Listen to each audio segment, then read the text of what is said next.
Heather, what is the art in your banner of that UFO? Is that like glass? Is that like stained glass or something?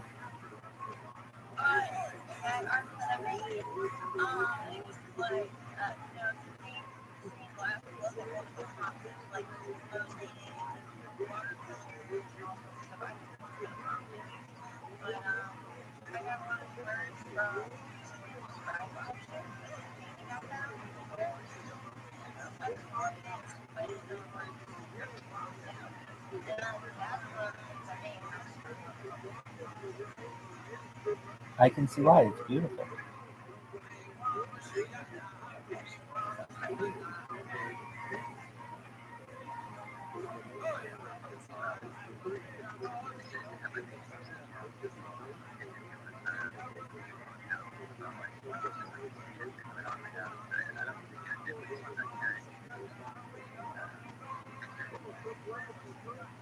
Let's do it.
How is your girl?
Harold Mormon, are you saying you got a thing for Taylor?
Heather, everyone in this room follows me except you. What have I done to you?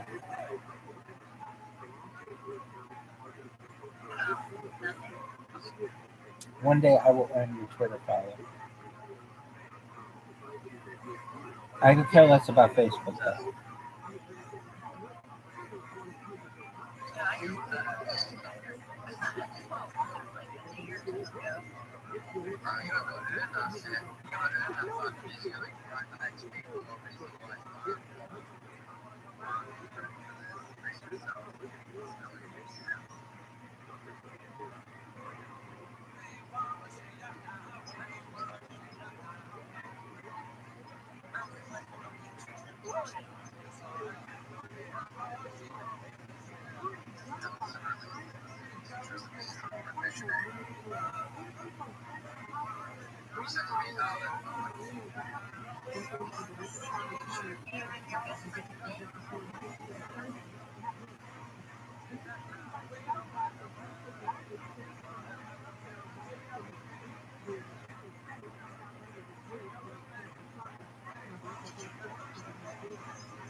I was unaware of this. How did they become BFFs?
Shout out to you, Paramormon, for being around all that.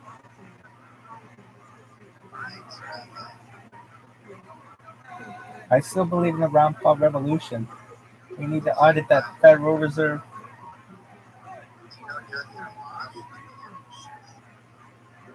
Please brief me on it.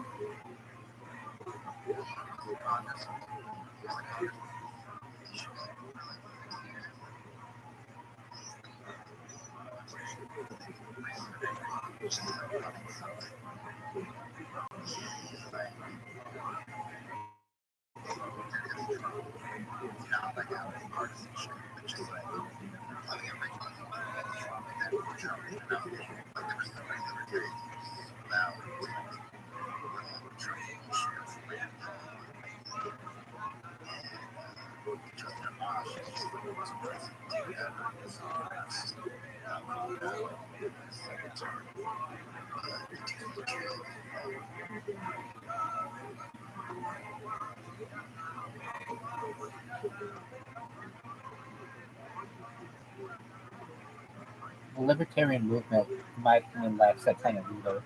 Rand Paul has not taken over for it, and we still kind of look to Dr. Rand Paul as that leader. And I wish we had better leaders in the country.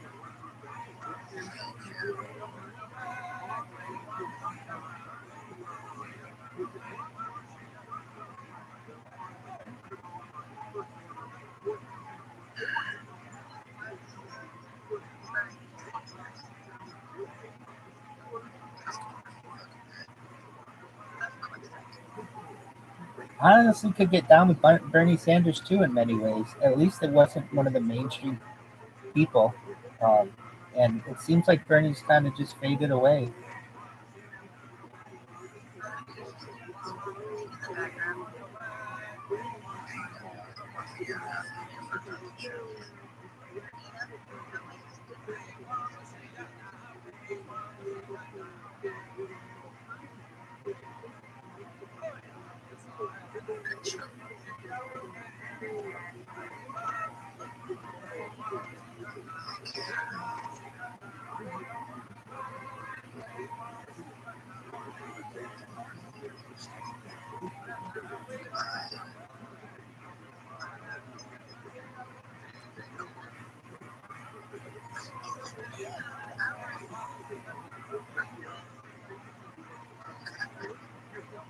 Without getting into their politics, I thought it was absolutely hilarious that DeSantis's his Twitter space had so many technical issues. You would think that Elon Musk and the Twitter's development team, particularly Elon Musk and such, that they need to improve the platform. You can't have major guests on and have the space crash on you and have like I guess there were like all in all combined like 20 minutes of dead air, random coughing, random like uh, like finally the the people who run the world know what it's like to hold the Twitter space. It can be very technically glitchy.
It's got to be a wake up call to Elon Musk, though, that if he wants people, now at least two major candidates have announced their candidacies on Twitter Spaces, those being Robert F. Kennedy Jr.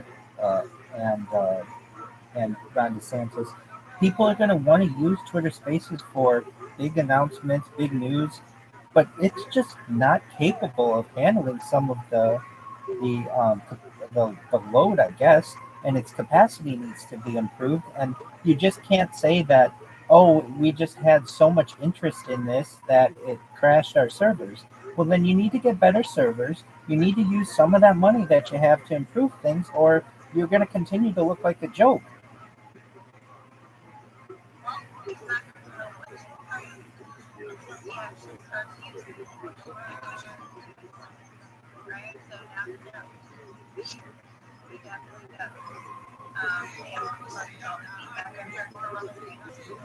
Oh, I'm glad to hear that other people are making him aware as well. He's got the new CEO coming in, Linda Yako, whatever, and she's supposed to be handling like the front end, I guess, the like CEO part, and he's going to be like in the development part. So maybe he'll have more opportunity to, particularly when you get into big spaces, the people aren't going to want to use it, and that's it's for that, for announcements and getting out information and communicating.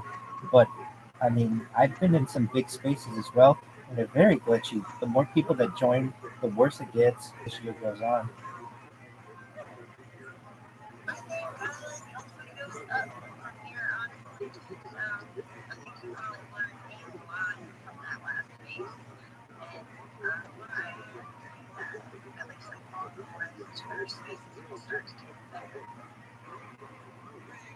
I know she hasn't had a chance to start in the Y lady, um, but I did see an interview she did recently with Elon Musk saying that they're going to bring back like content. What was the word? Like content auditors. Not exactly that, but I'm wondering if this like part of free speech that we've had since November, since Elon's taken over, is going to continue, or if she's going to start to crack down. It'll be interesting. I know only time will tell. Does anyone have any thoughts?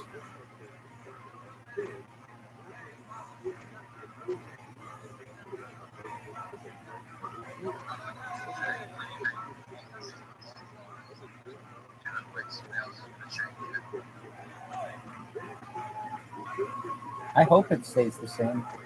That's definitely. I think I personally have seen a major improvement in it since Elon Musk has taken over, and I hope it continues that way.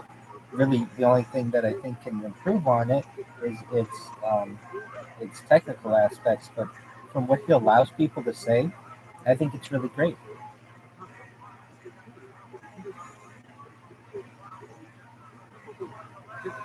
There's only one thing with which I disagree with uh, him, on which I disagree with him, and that is that Twitter account that would follow his plane. He basically said that that was doxing him to be able to say where his location was, and to me, and so he just flat out banned that account. And to me, that's not necessarily what doxing is. Doxing is giving the address of someone, generally, or their personal information, but that plain information is public information. And I heard, I think it was the BBC question him on this, and he basically just swept it under the carpet and said that it was, in his opinion, doxing, and he wouldn't allow it, and that's why he's not going to allow this account. Aside from that, he's really done a lot for free speech, and I can live with not knowing where his plane is, but that's the only issue that I've had with it.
I understand what you're saying, Heather. I just think that he is making an exception for himself. He's not made that exception for any other public figures. He doesn't make that exception for you or me.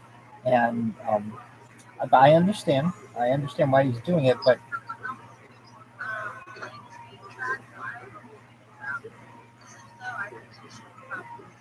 yeah, no, I do. They do it with college football coaches all the time. So they have college football coaches who are like flying on private planes from one location to another, perhaps to interview for another position, and this information is publicly available and tweeted about regularly. So it does happen, and there is no exception made for them. In my opinion, if Elon Musk wants that kind of protection, he should frankly lobby so that that becomes the doxing law. It's not currently the doxing law, and it seems like he's the only one who's protected by it.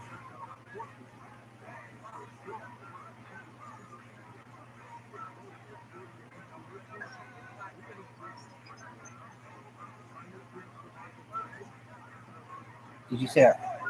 Did you?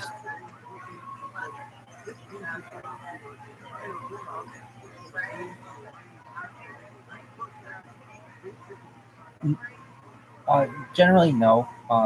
It's just it it helps the college football fan base to know if their coach is going to be there the next year. And so the only people who I really hear complaining about it are people who like are college football fans who hear these rumors that their coach is leaving.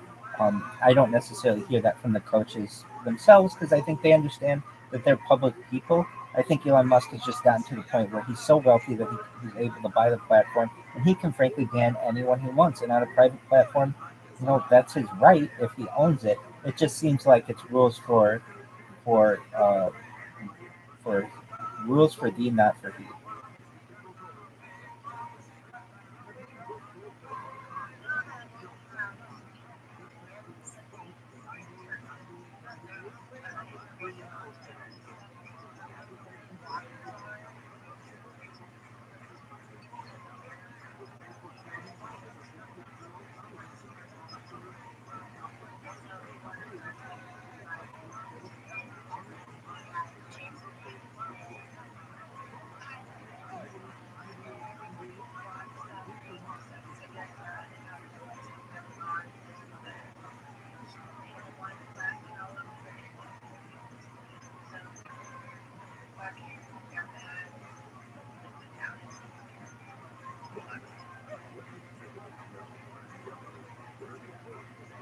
I was aware of some of that, and then also in the EU.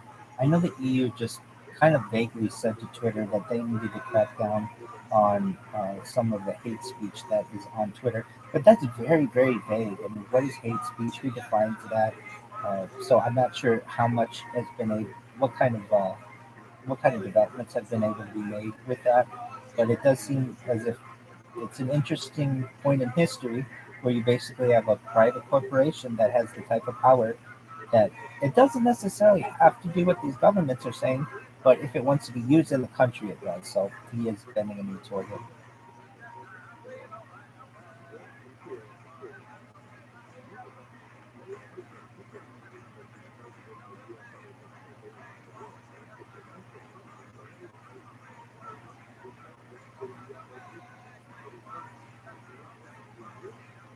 One thing that worries me a little bit in this interview I saw with this Linda Bai lady, she said that it was very important for the platform to, to be able to continue uh, be to promote ad-friendly content, and I don't like that. I don't like that things have to be ad-friendly because that cuts down on what people can and can't say. And I like to hear both sides or whatever, and I don't necessarily always want things spoon-fed to me from the corporate media. So it'll be interesting. I think it's another 4 weeks until she fully takes over, and I'm sure it'll be some time, but she's going to be quite a famous person. If she's not already.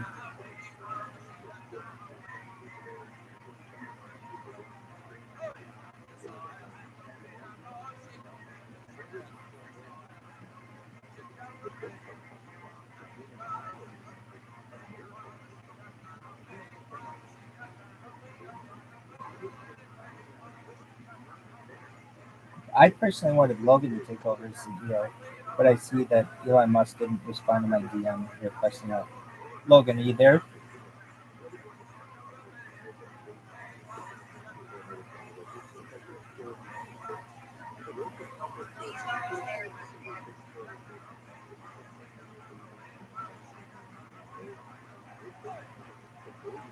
He's currently, I think, in discussions with Hugo Swan.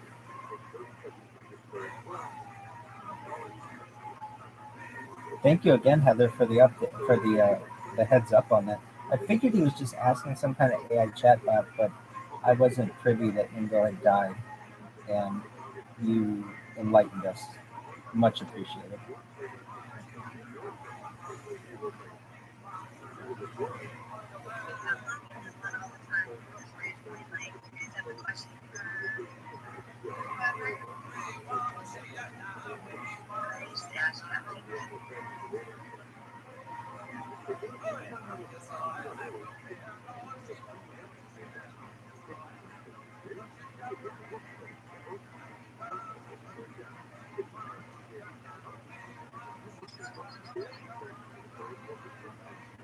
Mhm.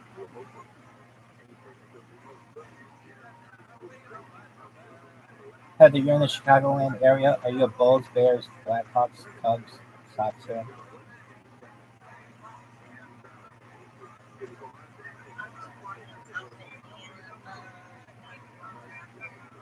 Guess get, guess what? I was born in South Bend, Indiana. I'm dead serious. I was born in Memorial Hospital. How crazy is that? And you still won't follow me on Twitter. Of course, I lived in Penn District. Very nice.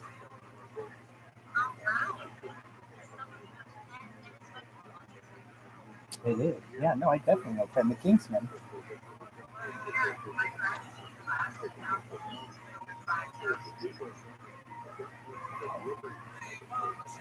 But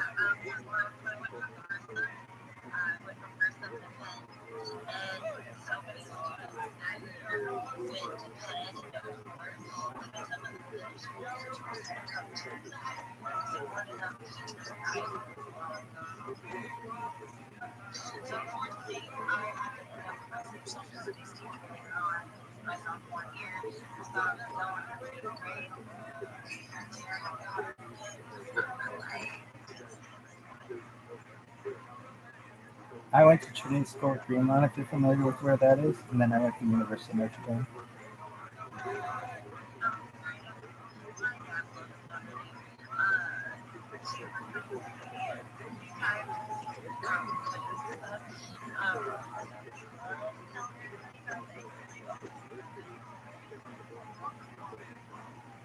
Definitely a big deal. So you live in Chicago now? Do you ever go back?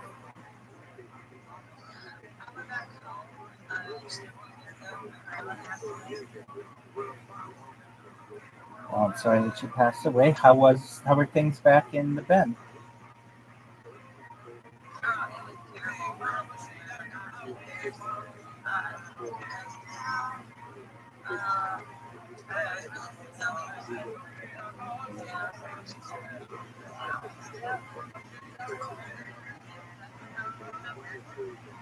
Of course. Wow, you were the first person.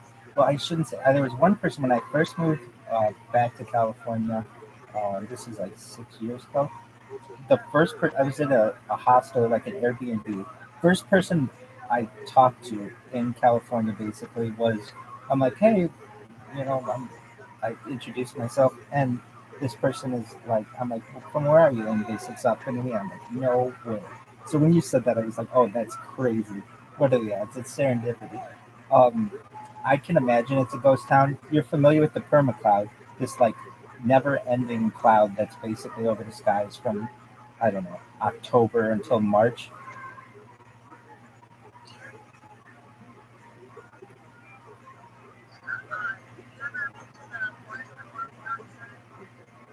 Yes, I have.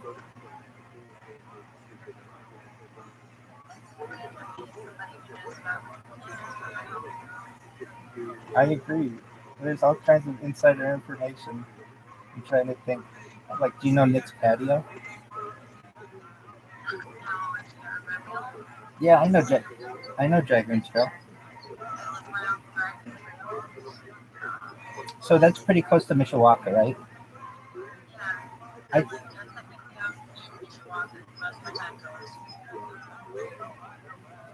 Very nice. Wow.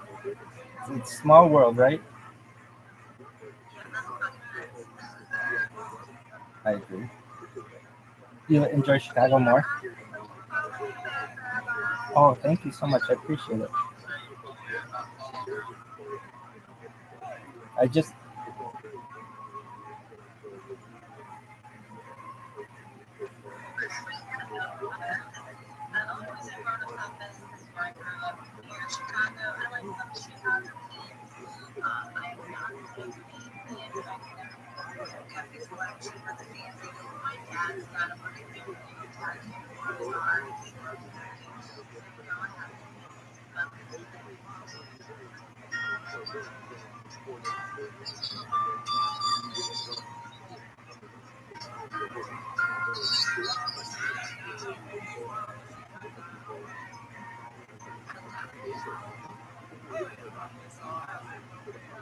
thank you for the follow back. I sincerely appreciate it, and uh, I just I'm like in shock. Finally, I meet somebody from Sobe, and who knows about that which I speak.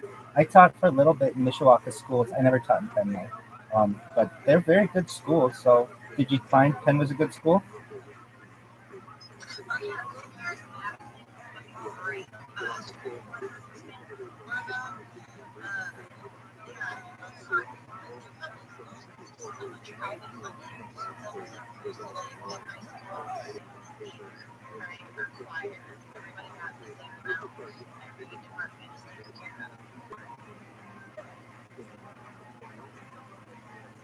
Do you find you miss it at all?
I've always found it interesting. So I live in Southern California now, and like even on like Logan's description of where he lives in Huntington Beach, which isn't technically Los Angeles, but he says Los Angeles. And if you live in like really like within I don't know 100 miles of basically any major city, a lot of times you can say, "Oh, I live in New York" or "I live in Miami" or whatever, and it doesn't have to be 100 miles. No one from South Bend says they're from Chicago. No one.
I've never known anyone to be saved by those shot spotters.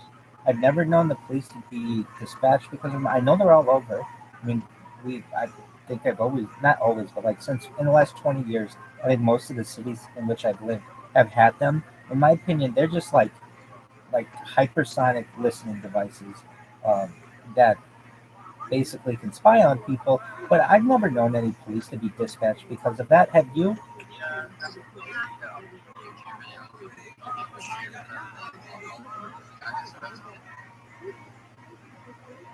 Okay. I'm,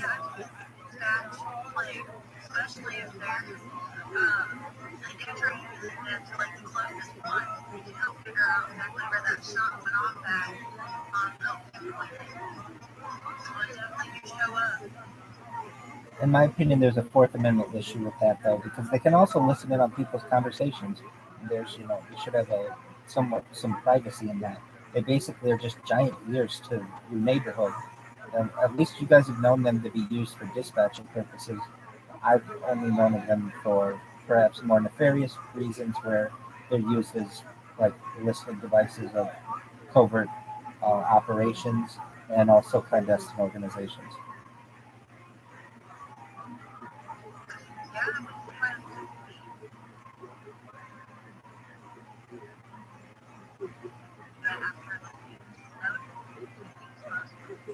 Exactly. I've also so there's if you've started to see cameras like being used widespread is London, And then from there, at least in the United States, I know New York did it, but Chicago would do it. And I think that's going to become the norm, basically. At every intersection, there's just a bunch of cameras there, or, and so in addition to having the shot spotter that can hear everything that's going on, you'll have like this eye in the sky that's always there, which is very big brother to me, and very, very concerning.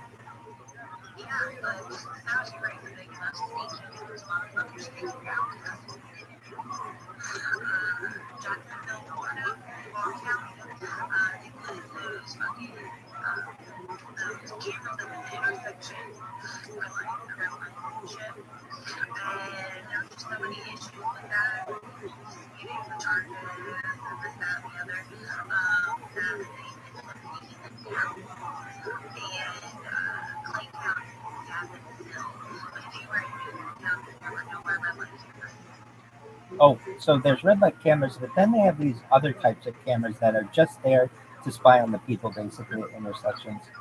Um, they, they have those as well. So let's talk about the three kinds of cameras at least I've seen. So they have kind that is just like this little ball that's on the street light, on like every single street light, and no one talks about those. And I don't know what organization has access to them, but like the CIA or the FBI, somebody's got access to it. Then you've got the red light cameras, which is exactly what you're talking about, which yes, are definitely should be taken away. They cause more dispute the tickets. And then I've seen these ones in Chicago that are this. It's like a blue light over an intersection that just has cameras all over it and basically just watches. But those are not red light cameras. They just watch the people basically. It's very, very big brother-ish in my opinion.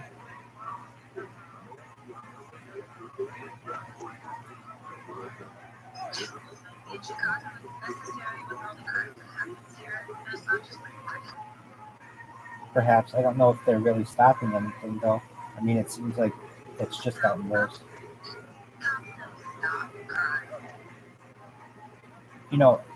So I had cousins in Chicago, and this was always an interesting thing to me.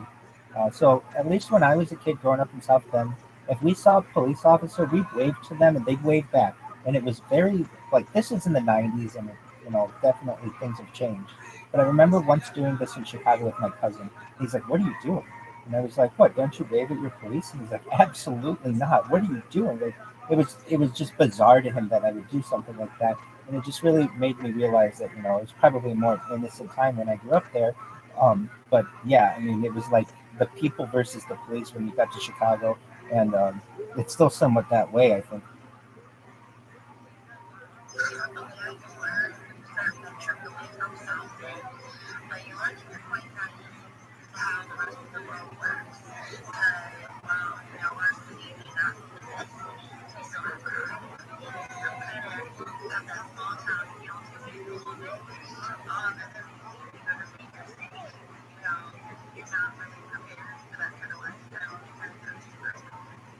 You're exactly right. I've seen these things for the red light cameras that I think are interesting. So they have these like really high end cars, and they have the money to be able to like avoid red light cameras. So firstly, they have been enacted in a lot of cities, and a lot of cities have rescinded them because uh, statistics show that it causes more accidents because people slam on their brakes and then you get rear-end accidents. But some things that people have done, they have these license plate flippers. So basically, it's a button that you can press on your vehicle that flips your license plate so that those things don't work. There's also a spray that you can put on your license plate that like makes it very reflective so that those cameras don't work. I think, and then also people just get pissed at them and climb up on them and spray paint the actual camera. So, like whenever they were being used, they were half the time inoperable because they had black spray paint all over them. And I've seen those actually being taken away much more, uh, and I'm glad to see it because it makes intersections much more dangerous. And but my concern is still just having these public cameras everywhere. I'm fine with it, honestly, if the people get to watch it as well. If you have like a live stream and you can just watch what was going on, I'm much more okay with that. But when it's kind of, behind closed uh, doors and behind closed but behind it's inaccessible to the public. You don't know for what this the footage is being used, and that's concerning to me as a citizen.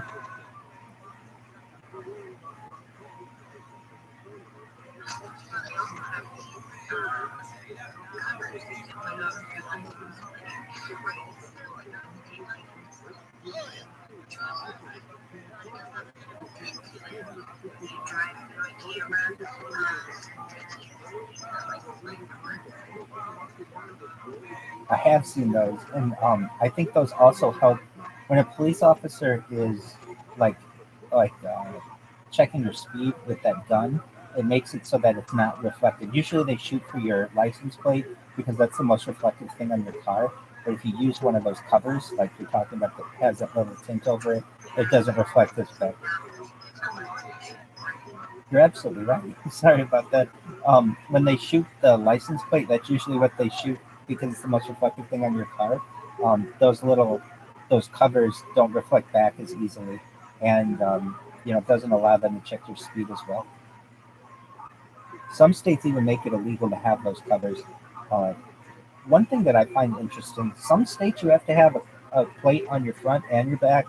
Other states you don't, which to me I would think would be pretty standardized throughout the United States, but it is not.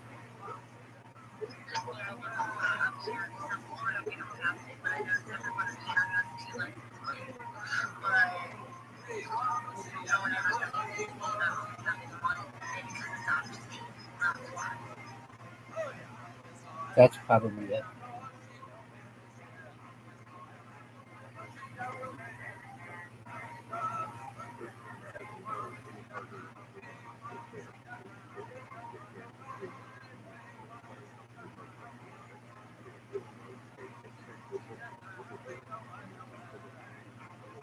If you graduated in 2000, I'm not going to go through other people I know from Penn, but I'm sure we know people similar. Or it's not a big town. What you were saying, I find is true. Yeah, we have crime, or we had crime when I lived there, and certainly it still continues. But there's still a heartland aspect of it. People are generally, I find, pretty good-hearted there. I don't know exactly why, but it seems like it's a little bastion of sanctity. When you go further east, or I'm sorry, further west, as you know, you get into Gary, East Chicago, South Chicago, and it just becomes a lot different. But at least when we grew up, and especially you growing up in Penn District, it couldn't have been all bad. It sounds like you were the one causing all the trouble. I'm kidding. To have your CD stolen is not cool.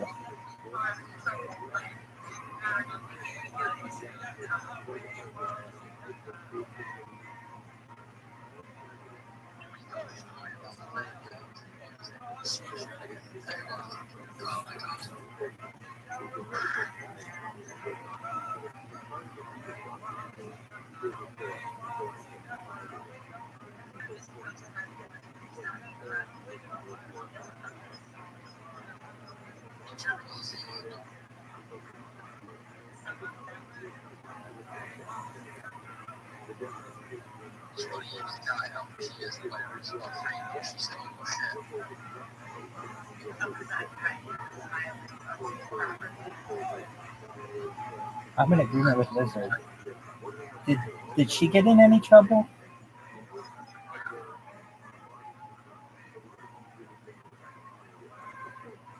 Definitely unfortunate, and definitely not fair.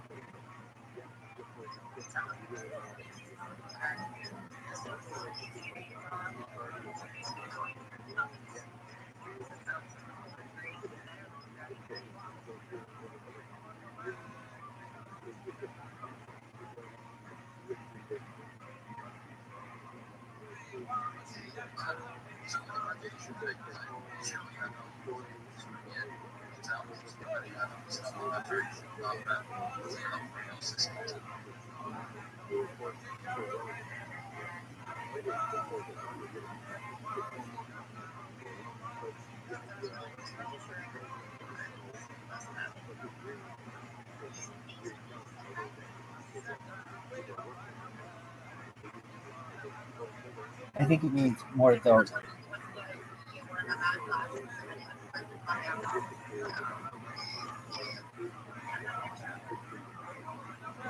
I think he means more the fact, well, at least as I understand it, you were so close to the end of your period before you were done that they weren't going to make such an issue that they wouldn't let you graduate. Perhaps, though, there you go. But perhaps if it had happened earlier, they may have expelled you. Is that correct? Okay.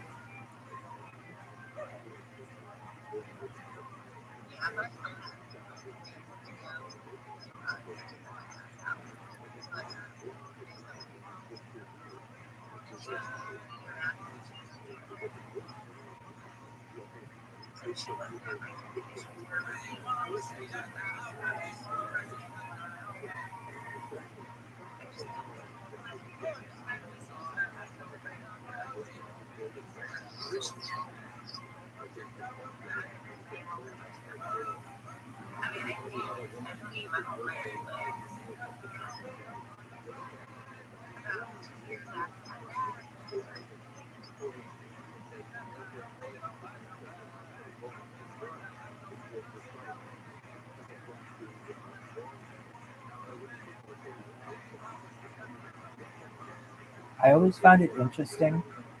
Like to me, you don't have a southern accent, and generally, I don't have a southern accent either. But if you go south of the bypass, like basically get into Marshall County and such, people have a southern accent. You know what I mean?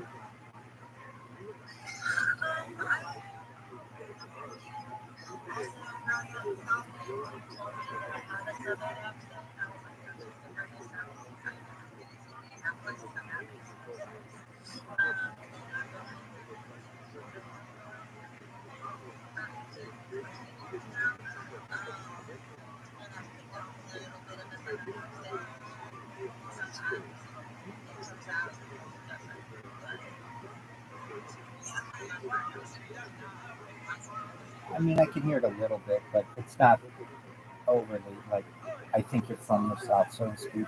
But I can see definitely living in the south for a certain number of years, you definitely could pick it up.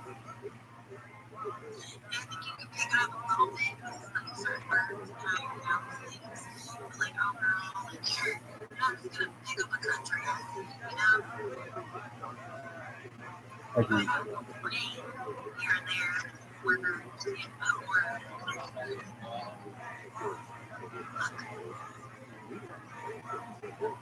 Did something happen with the microphone?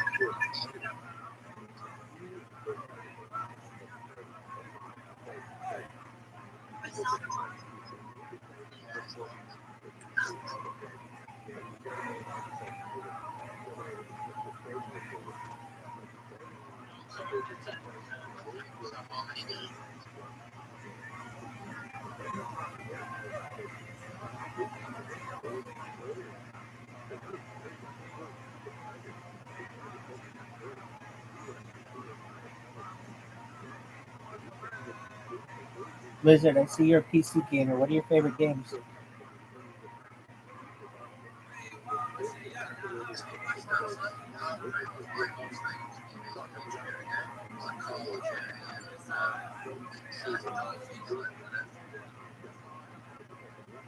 Very cool. They have really big communities.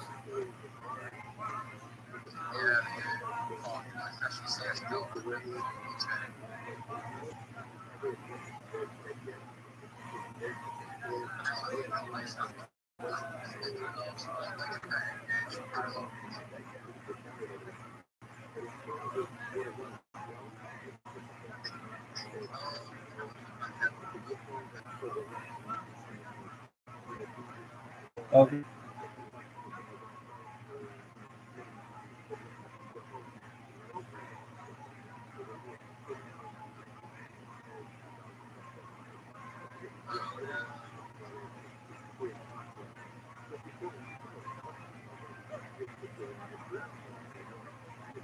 Heather, can you hear us?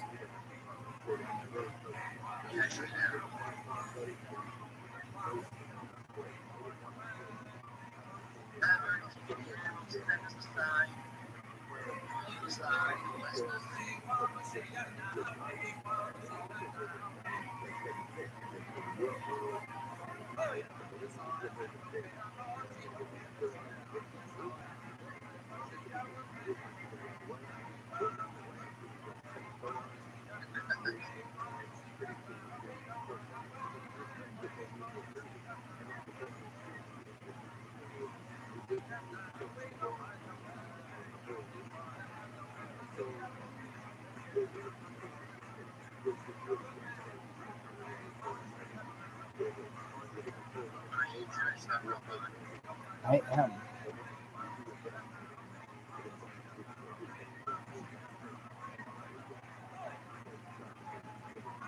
How about you, Lizard? What's your background?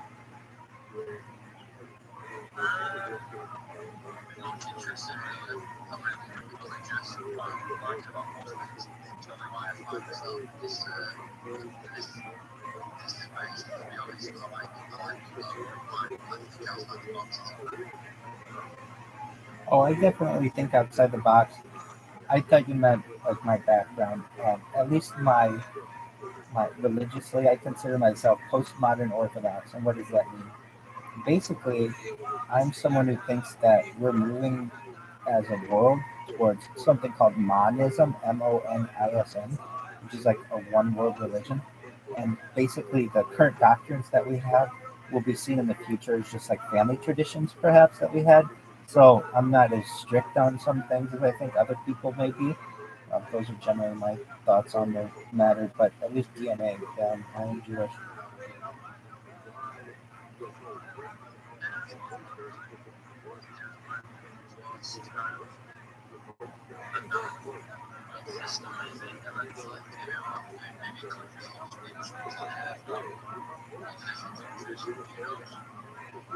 I think so. I think probably in the next 10 years we may see a one world government if Project Bluebeam comes to fruition.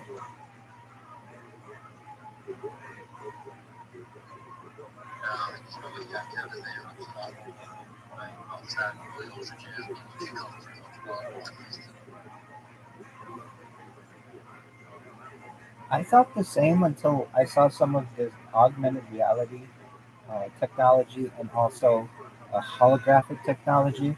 And basically, they can make things look so realistic over a city that they can easily fake an alien invasion and just basically say to everyone, all right, the United Nations is now in control. I mean, in a lot of ways, the United Nations is in control. We just don't necessarily recognize it because we still like to have our individual country's sovereignty, but many policies are pushed by the UN and our countries abide by them.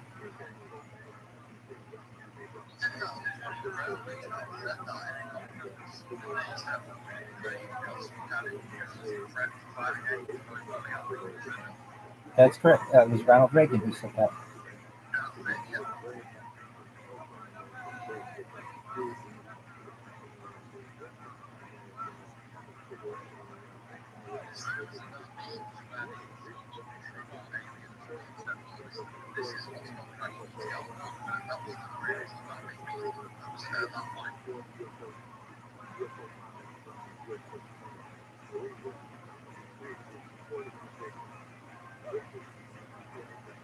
It's something that's been discussed amongst presidents. Well, I'm trying to think. Actually, as we speak, I'm listening to something on the radio. So Jimmy Carter was the first president to discuss actually having seen a UFO, and so that happened before he was elected president.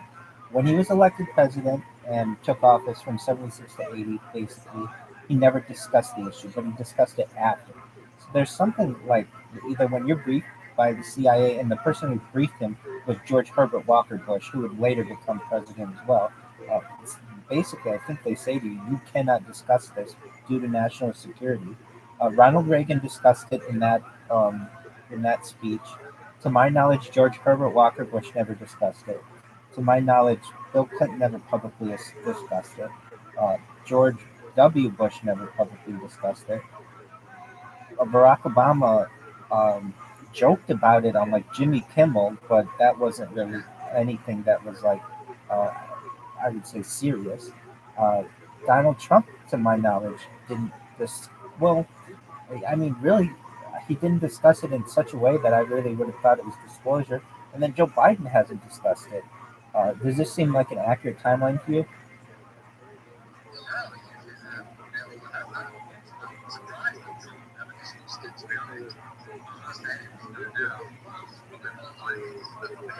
I'm 100% in agreement with you on that one. I think either they didn't share this information with them or didn't want to be seen as somewhat whirly on this, but I would have thought the same thing. If anybody who would have gone against the grain and had some kind of disclosure, I would have thought it would have been Trump, but there was absolutely nothing about it.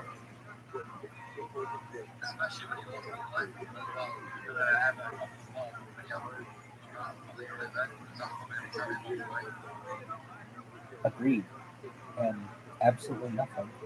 And especially with him running again, you would think that he might want to garner some support with ufology. I mean, he's trying to get as much support as possible, but even still, there's nothing about it.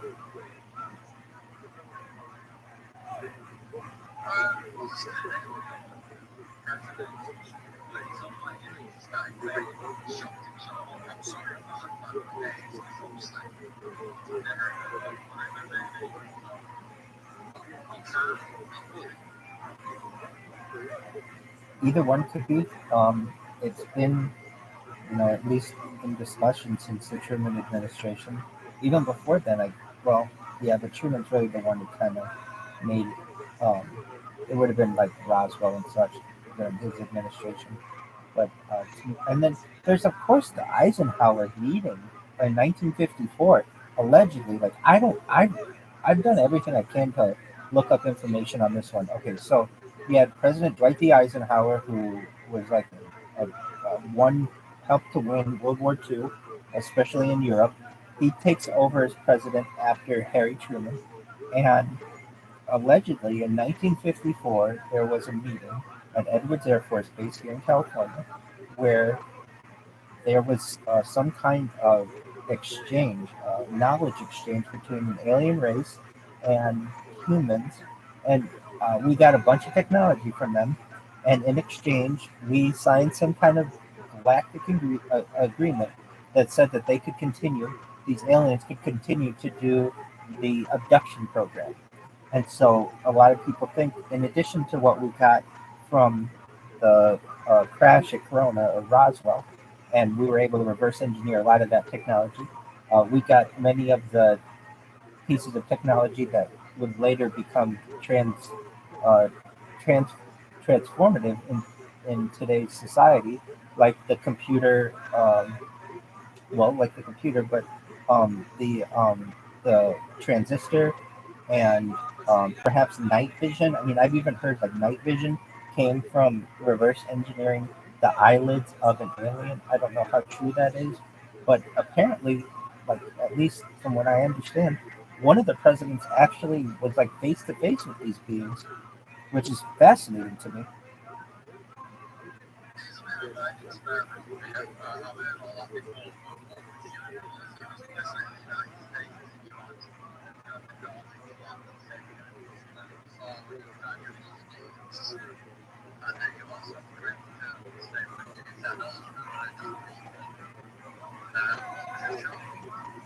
Well, I don't know if you really have a choice when you have such a powerful entity.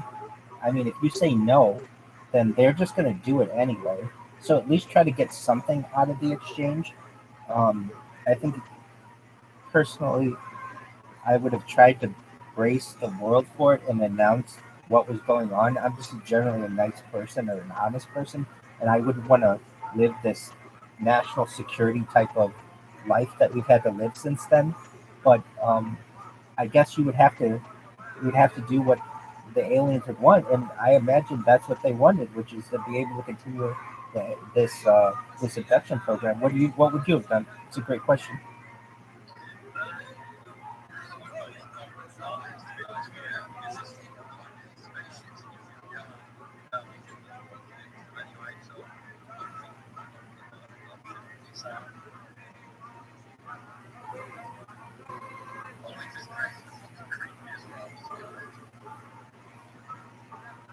Yeah, and there's something to that they're not even like, at least from what I understand, and I mean, I don't know for a fact, but they're like the robots of the alien world, that they don't even necessarily like they're not the ones in power. There's some kind, like maybe it's the tall grays that use the the gray, I'm sorry, the tall whites that use the grays as their like robots or whatever. But um, they are kind of creepy. All of it's creepy.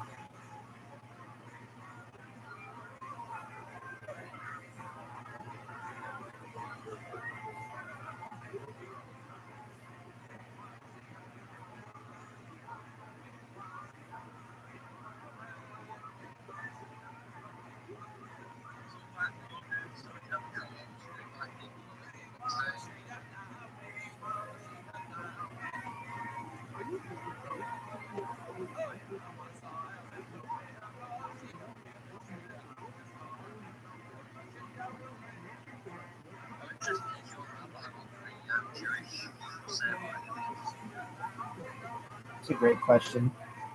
Well, I know when I first was interested in the topic, I would ask rabbis, and really, at the time, I was in a very Orthodox Chabad synagogue, and I was told that there's only what is here on earth, and not to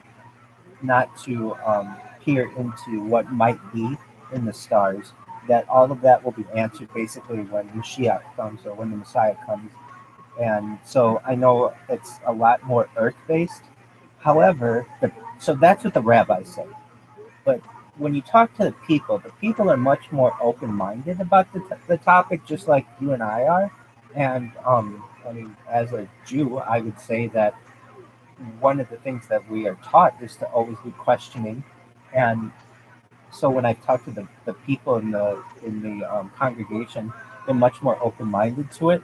I really think that the rabbis are somewhat open minded to it too. They just can't publicly be that way because they will be seen as nuts by their colleagues. I know one time I there's a famous documentary called the Top Secret KGB UFO Files, and I was there was one part of it where you see a UFO in front of a plane, in front of like an F-16, and I took this video and showed it to a rabbi, and it was like he knew what I was.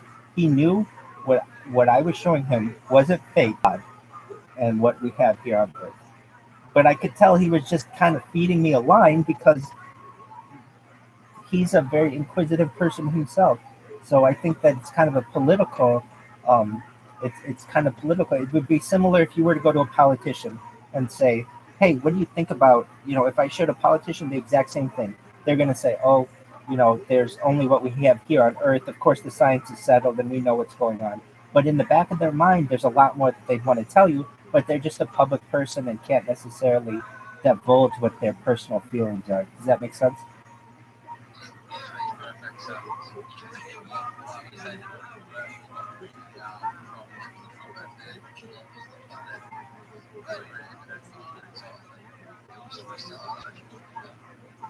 It's an excellent point.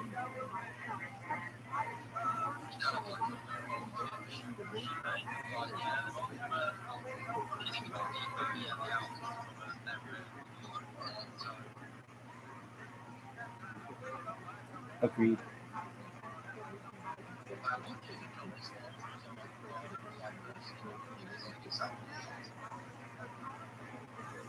Would it be possible for you to repeat that, please?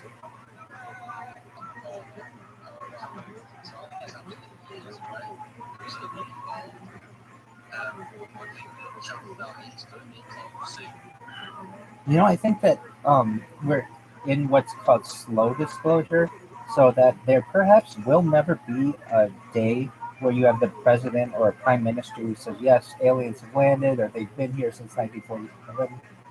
I think that it is just that slow disclosure that you get little bits and pieces of what's going on. And perhaps you may have celebrities and people who start to speak out about it, be a day or maybe it's a long time from now where someone makes an announcement. But you're right, there's a lot of money that's involved here, particularly in like new types of science. Or they're only hypothetical types of science at this point, but perhaps like anti gravity. The idea of anti gravity alone, let's just take that one. Would absolutely revolutionized the way wars are fought. Because if you can control gravity, you can create force fields, you can create levitating um, types of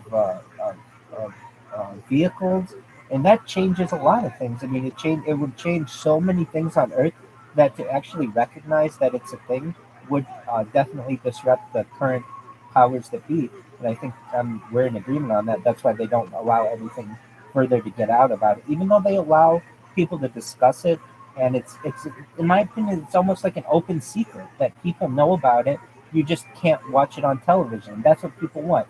They want someone empowered to discuss it on television or on video or on some kind of platform, and they don't. And that's what's really frustrating. But if you talk amongst the UFO community, it's a the issue is settled.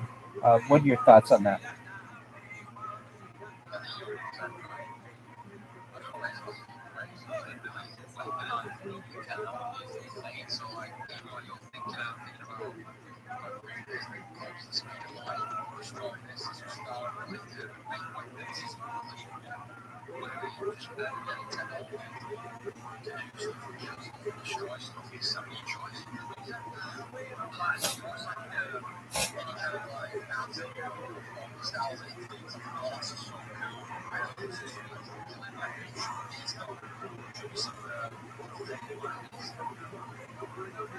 I'm in agreement with you, and you know, it's still it's kind of one of those questions out there that they can use, I'd say the powers that be, can use to discredit people. Like, and you've heard it, I'm sure, as well, but they'll say, oh, it's like you believe that, the earth is flat and that there are little green men out there. And it's like they just use this in a like casual way to make people who believe or actually like have a lot of research done in the field to just discredit people. And I think it's unfortunate because the science isn't settled on ufology. In fact, it's quite an open matter.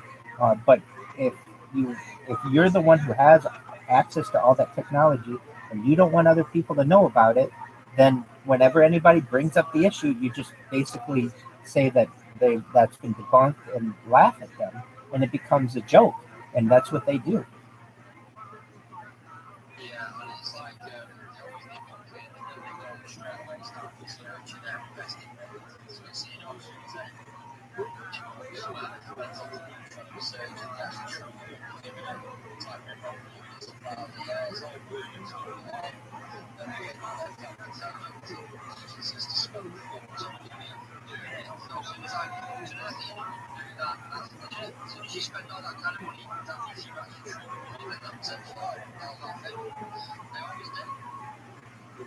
Agreed. And then there's the question that people would raise: for how long have you known about this? And it would be like, oh, for I don't know, like at least 80 years or so. I mean, even more than that, but let's just say they said that, would be like, well, wait a second. Why haven't you been sharing this information with the world? And it's like, oh, then they have to get into it's a matter of national security and all these other things. But basically, there'd be past repercussions.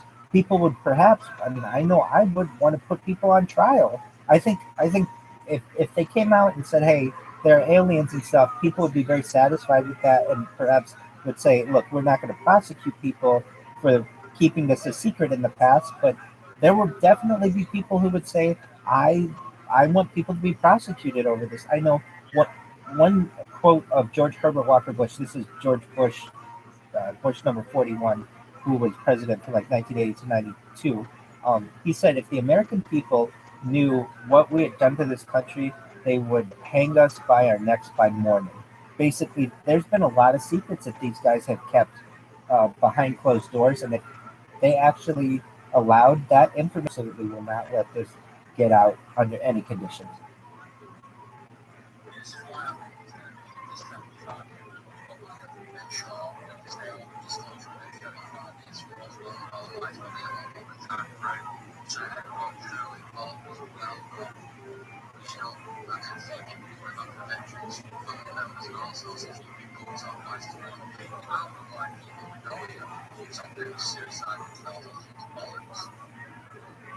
I'm in agreement with you on that one. That opens up a really good topic. So I feel as if, I mean, you hear all these people who have said they'll never commit suicide, and then like the next day they commit suicide, and then there are no inquiries into these deaths. And I don't know how it is in the UK, but at least in the United States, and this was a surprise to me, you don't have to be a doctor to be a coroner. You just have to be elected. So you literally could be anybody, and so long as you're elected to be coroner, you are essentially the, and all they have to do is make sure that that person is bought and paid for, and you can kill anyone basically, and have absolutely no repercussions because of it, because you know that the person who is going to conduct the autopsy, the coroner, generally is in your back pocket. So sometimes these people have multiple gunshot wounds to the back of the head, it's just generally impossible to have with a suicide, yet it still is ruled as suicide. It's really, really unfortunate. And there's a very famous case, Gary Webb. He wrote for the San Jose Mercury, and he um, basically blew some of the whistle on the crack cocaine epidemic. And when he started writing for the San Jose Mercury, uh, it started to make waves, and the CIA didn't like it. And basically, he was found dead one day with 2 gunshot wounds to the back of the head, and it was ruled a suicide. And to this day, it's ruled a suicide. And it's like, no, that's impossible. Like that can't happen. But then, if you want to raise any questions to this, it's like, okay, so you're saying that there's some massive, organization that's behind all of this? It's like, yeah, you are. We are saying that, but then you have to dig into all of that, and they're never going to have a trial for that. It would just have been a hitman who would have killed him, perhaps. And so, in order for these things to be really, really organized and easy to be swept under the rug, they just say, "Oh, it was a suicide," and that's done. There are no trials. There's no evidence that's ever brought up in these things, and it's like, "Oh, well, they just had mental issues." And I'm really sick of that kind of response that we get out of our elected officials and media, that where they say, "Oh, someone just had mental issues," and then they're dead all of a sudden. Like, and we're supposed to think that that's okay, particularly when people have um, spoken out and said, "Look, I will never commit suicide. It's something that I won't do." They've done this on camera. They've done it on some kind of recorded device, and then all of a sudden they end up doing it, and nobody raises any questions to that. It's really unfortunate. In fact, I can't think of a single case in the United States. I'm sure it's happened, but where something has been ruled a suicide, and then they actually dug into it more to actually see if it was a murder or not. It just doesn't happen. Once they say it's a suicide, it's like, oh well, we're all done from here, and they have a funeral and it's done. I think it's far too neat, and I really wish that people wouldn't take it. But we're so, I would say, I don't want to just say brainwashed, but powerless in the situation that we just have to take any of the news that they give us. Is it the same in the UK?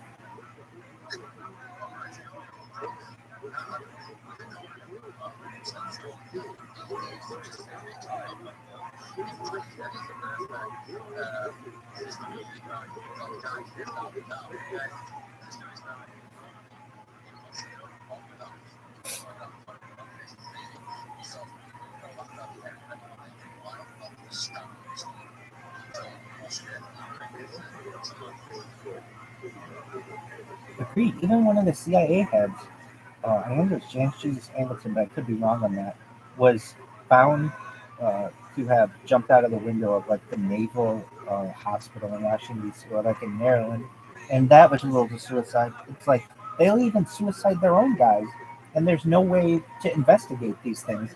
I mean, it's really unfortunate. I find this happens not just in with like researchers, but sometimes with like gunmen.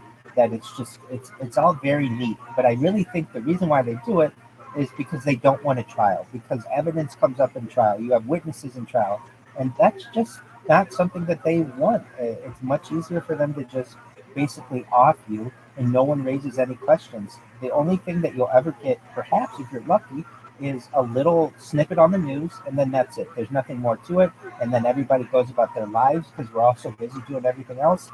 And only maybe decades later will people investigate what actually happened and say, hey, maybe this person didn't do it themselves. But in today's day and age, I think that's the way that they want people. When I say that the powers that be They want people not asking questions, and so if it's ruled a suicide, well, there's no questioning that.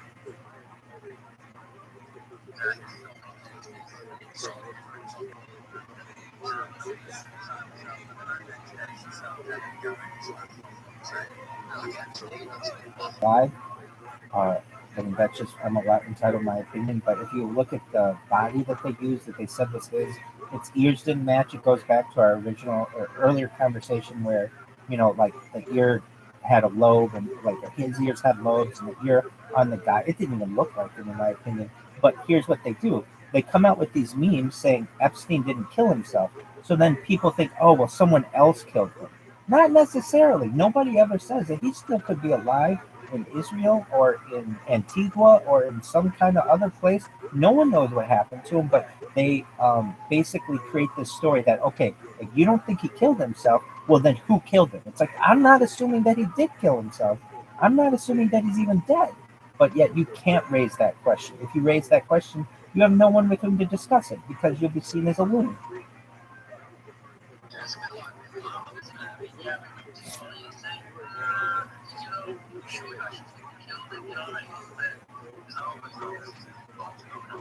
Hitler is a very similar one as well. And his whole life in Argentina and Paraguay and stuff. And I mean, that definitely could have happened. But with the Bin Laden one, that one's a joke. That he's the most wanted man in the entire world for a decade. And you're going to shoot this guy and then have him buried at sea and no one's going to see any pictures of him. I mean, it's just ridiculous that you wouldn't say, hey, of any person that we need to come out of this, well, what are the words for which I'm looking, of any person that we need to preserve their life for a trial, it's Osama bin Laden. So whatever you do, SEAL Team 6 or whatever, when you go into his little apartment or whatever, don't kill him. Like, in fact, I would have just even said, we're not even, you don't even get guns to go in there. We want him alive so much because we want him to stand trial. That's what a rational person would say. But no, it was all too well done. Too easy to do. And there was something about this too. When he was killed, it was like, I want to say that it was like late April when they announced it, and then it was the royal wedding that started right in May, and so like nobody got to like have any discussions about it, and it was a big distraction.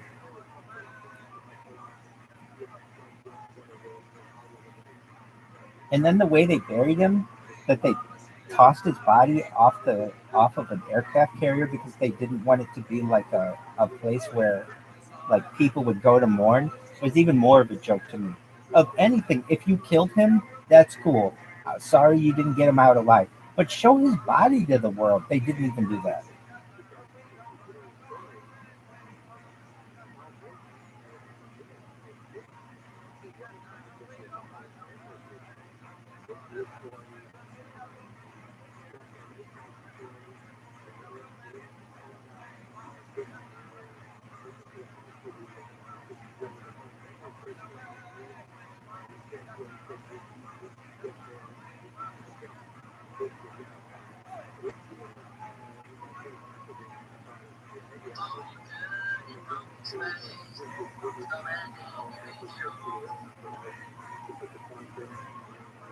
Maybe Logan was suicided. I'm the first to say I don't believe it if that's what happened.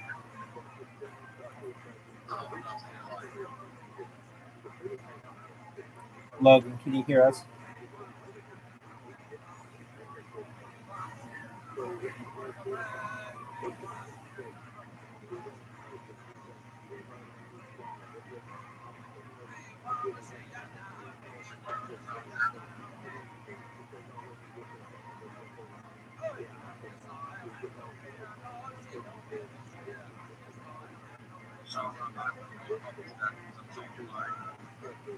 Well, first and foremost, I stream my life all day, every day, and I've been doing so for almost 2 years now. I'll celebrate 2 years on June 6th, uh, approximately. So um, that's more data than any person's ever put on the internet, which I feel is quite interesting. It's like a time capsule of what society is. Since the end of the pandemic, we've seen the death of a queen, the birth of AI, the coronation of a king, and everything in between. So I mean, really, that takes up the far majority of my time is live streaming my life. When I'm not doing this, actually, the way that I started doing it was golfing. I like to golf, and I was at Tiger Woods' golf course in Orange County here, and I would hit golf balls on the practice range, and I noticed some of the things that I was saying were pretty funny, at least to me. And I thought maybe in the future my family might want to see this. If I ever have a wife or children, they'd want to see what their dear old dad was like and perhaps have some of this footage. So I started uh, just archiving that footage and then realized that, one day as I was doing this, I might want to continue. And so I started up a YouTube channel and then I started up six of them. So I would say definitely before I would stream my life, I was an avid golfer. I really like technology. So studying like technology futurism. I like esoterica as well. I'm a Freemason, so that took up a lot of my time as well. Doing that, I'm also a Shriner, which is takes up time. But I'm a member of some of these community groups. Additionally, I just like being as I like politics and things, but I like being I like I like the I like debate. I guess I like hearing different sides of an issue and making up my mind on that. And I like to research things. And ufology is definitely one of those topics. So I definitely have ufology as an interest and a hobby. How about you?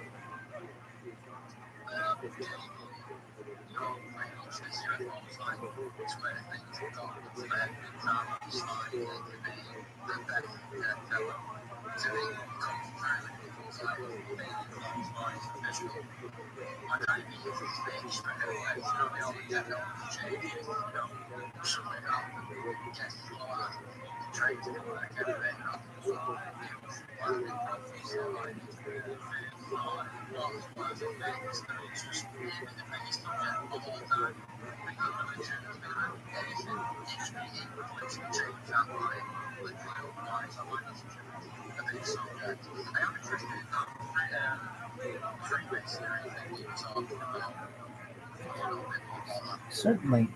So I'm a master mason, which is the highest level within the Blue Lodge. Essentially, it is not, well, this is what is said. It is not a secret society, it is a society with secrets. It's the oldest fraternal organization in existence. It goes back to 1717, but even before then, um, there are discussions that it even goes back to the creators of the pyramids. And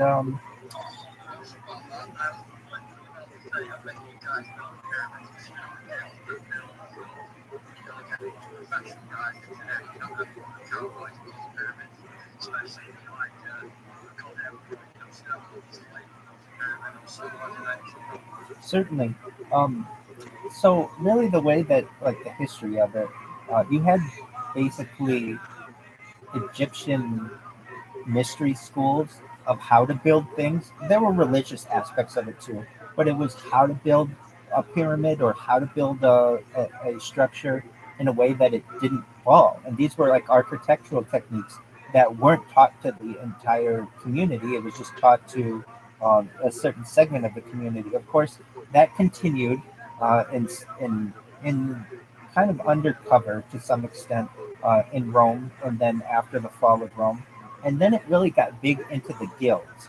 So when they were building the cathedrals in Europe, you would have like it's like let's just take the Cathedral of Notre Dame. It it you just can't build that if you are a novice, and so there's some kind of architectural knowledge that you needed to have, and eventually that knowledge was passed into guilds, and there'd be trades, and you'd have apprentices, and eventually you'd become a master craftsman, and you'd be able to design these things and these cathedrals and other types of buildings. But that knowledge was seen as important to the the wealthy individuals of the society as well, and so um, some I would say uh, some leeway was made so that more influential people could join these guilds, which eventually became Freemasonry. And then it's no longer as much architecture related, though there's a lot of architecture in it, but it's more now like a civic organization. It is, some people say, oh, do Freemasons rule the world? Most Freemasons will say no, of course not. And I'll say the guys who I know in Freemasonry don't. But I will say that it is, and whenever you have any kind of secret society, things can go on that are outside of the public view. And I would say that it definitely has a lot of influential people who have been members of it. And but if you go to your local Freemasonic lodge, it's just going to be a bunch of old guys generally who are retired, who um, may be somewhat powerful people in your city, but the things that they discuss are golfing and their grandkids, and kind of like more basic things. Though that isn't to say that they aren't the top echelons of society where you are made a member. And essentially, it is something that if you are a man over age 18 and you believe in some kind of creator, you don't have to believe in God, but you just have to believe in some kind of creator. You're seen as someone who's not insane. There are some other things, and it depends on the state. You can join. Is it um, the best thing in the world? No, it's a lot of work, and it's kind of boring, honestly. But it is it's a nice civic organization. If you're interested, I'm sure there are probably local lodges. One thing we don't do is we don't recruit. So if you're there's a saying within masonry, to be one is to ask. So if you're ever interested, just ask a mason, uh, your local mason. But one thing that it doesn't have is women.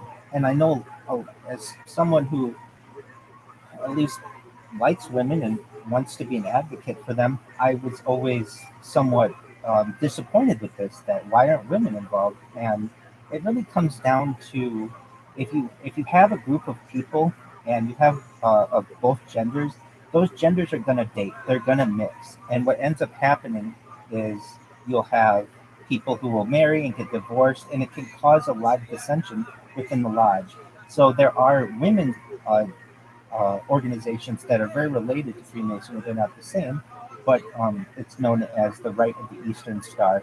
So there are women's aspects, women's organizations that you can join that are like brotherly, sisterly organizations. But overall, I would say it's an enlightening process. You learn a lot about geometry and sacred geometry, if that's of interest to you. But yeah, it's kind of one of those things that it's an interesting part of society that I always had interest in. The way that I joined, I didn't know any Masons, and so what I did, but I always had this like would hear about them and how powerful they were and things. And so one day I just wrote a letter and put it on a lodge door, and um, a member of the lodge contacted me, and as they say, the rest is history, basically. But not a lot is known about what goes on inside the lodge. I can tell you this: isn't, at least in the lower level areas, is it inside.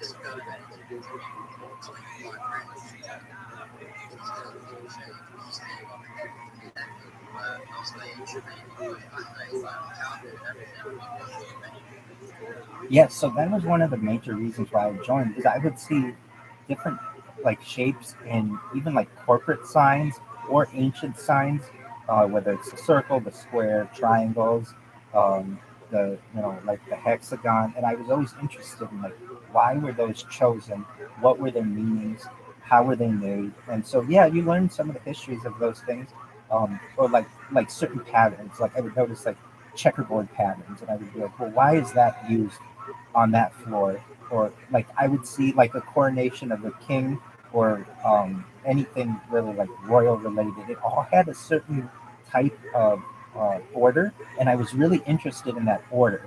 Additionally, at least in the United States, some really prominent presidents were Freemasons, including like George Washington, and non-presidents as well, Ben Franklin. And it was interesting to me that, like, why would these guys want to be a part of this organization? What is it? And it really, as you learn about Freemasonry, there you learn about the different patterns and why they're used, and they all have some hidden meanings. Um, I can't disclose them. I mean, just it's nothing though. I would say that you can't look up on the internet. So, um, if you ever want to know, like, and this is especially for the girls out there who aren't allowed to be Freemasons. There's a wonderful documentary. It's by a man named William Schoenfeld. Um, it is something like that. Is his name. All you have to put in into Google is the truth behind Freemasonry. And this guy was a former Freemason, though that's not really a thing. Once you're a Mason, you're always a Mason. But he he um, he tells you all the secrets about what Freemasonry is, what the secret distress calls are, and so like at least I'll quote some of the things that he says. Now this was never said to me in live, so I can say if it's true, perhaps it is, or maybe perhaps it was something more of the past. But like if one thing is you at least this is what he says if you're ever before a judge who is also a Freemason, there are some hand symbols you can do, but also some words that you can use to trigger that person so that they know that you're a Mason and they're supposed to find you not guilty or whatever. You're supposed to win the case. There are some things that you can do with police officers, supposedly, to be able to get out of traffic tickets. Have these ever been used? Have I ever used these? No. Do I think that they would work in today's day and age? Likely no, but there's always that potential. So those are some interesting aspects. But it's called the truth behind Freemasonry. If you just put that in there, it's like a 4-hour documentary, and he will teach you everything that you'll learn. In fact, you learn more in that. I would tell you this: I learned more in that 4-hour documentary than I ever learned in Lodge. And I mean, I went to Lodge every single day for years, or every single week for years, and you'll learn a lot from that if you're ever interested in some of that stuff. And it includes a lot of the sacred geometry.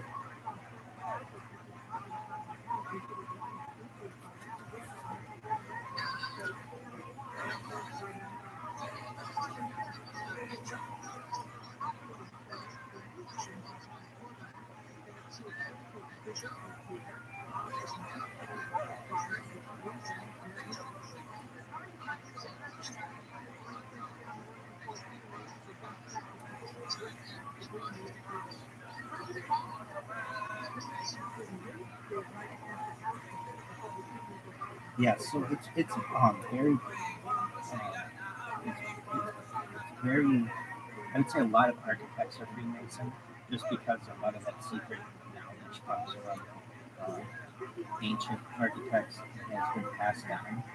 I am going to um, put in the chat this documentary just because I want everybody to have an opportunity to see it.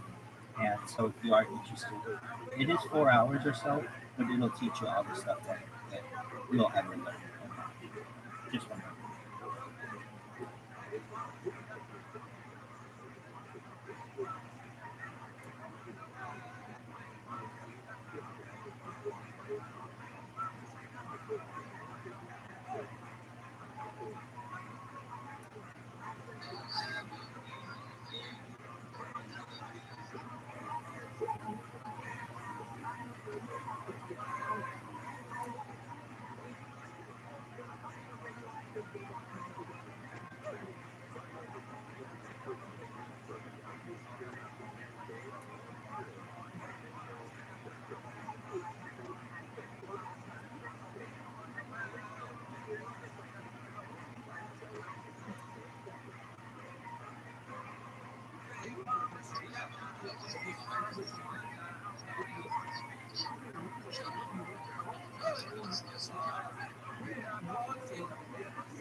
I found that documentary.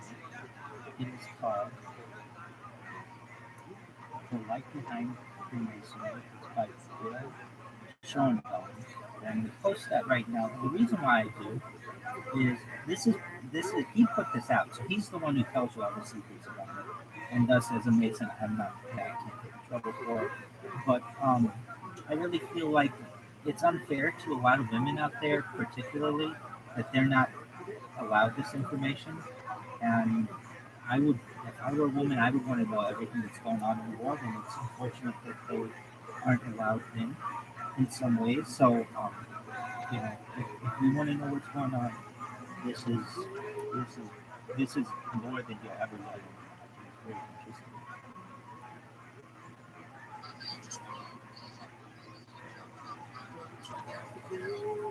Well, I want that too. There's definitely that. But no, if one thing that I do on my stream uh, is I'm a big advocate for women.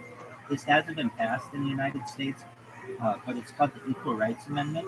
It was something that was um, proposed in the 1970s and never was passed, particularly because it would have caused some issues with you know, male and female restrooms and some other, will women be eligible for the draft? But I think we're past all of that.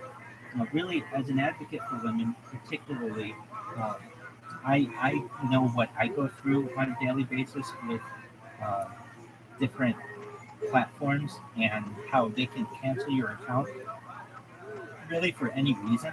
And so, in particular, I know. So I live my life on the internet. I'm live right now on 600 YouTubes, and I know if I take off my pants and show my genitalia, my account will get banned. I know if I take off my shirt, I have no issue. However, if a woman takes off her shirt, she will get banned as well. And I think that that is unfortunate. I feel that the technocracy or corporate uh, the corporations that run these platforms are de facto discriminating against women. And I don't think that is right. If you are a man and you are at the beach, you can go on Instagram and show those pictures. However, if you do the exact same thing as a woman, you'll get your account banned. I don't think that that is right. I'm about equality. And I don't think that it's right to be able to discriminate on the basis of color of your skin or any skin for any reason at all. So I'm definitely an advocate for women when it comes to just their ability to be able to provide for themselves. I don't think it's fair that I, as a man, can take my shirt off on YouTube and it's fine, but if I had a sister, she wouldn't be able to and she would lose her account. I don't think it's right. So definitely, I'm an advocate for women there. And that isn't to say that I want to see more breasts. If I want to see breasts, it's very easy to see breasts. I'm really out here to advocate for women to be able to provide for themselves. And I mean, if you have a nip slip, you can lose your account as a woman. That to me is unfair. So I look forward to different social medias changing their policies. I know they've started to, and they allow people to breastfeed, but to me that's not enough. I feel like you should be able to show your skin without repercussion, and at least not you lose your whole account. And that's what's currently happening if you break these rules. So I advocate for women in many different ways as well. That's definitely one of them. And I did put that link in the chat. In fact, so here's a funny thing. This guy Bill Shoven, let me say his name correctly. Schnobelen. He has been everything. He was He was a, a witch. He's an ex-Mormon. He was like, basically, if you could do it, he joined it, and he tells you all the secrets about all these things. So you'll learn some things about witchcraft and Freemasonry. And so it's actually in I pinned it to the jumbotron there. So if you ever have any questions about the secrets about Freemasonry, you can watch stuff on Netflix and stuff. But that's not going to tell you the secrets. This one will. So I definitely I advocate if you're going to watch anything about it, it's that. And I can also say then I hold my perhaps oaths that I may or may not have taken in lodge, so that I'm not giving away the secrets. This person is. So you get the information, but I still kind of am able to keep the secrets that I may or may not have said.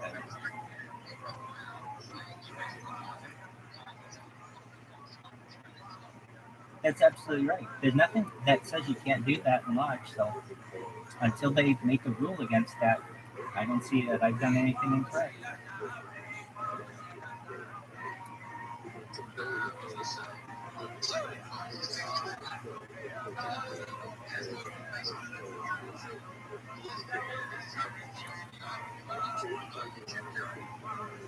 Yes, I have been living the Truman Show for the last 2 years.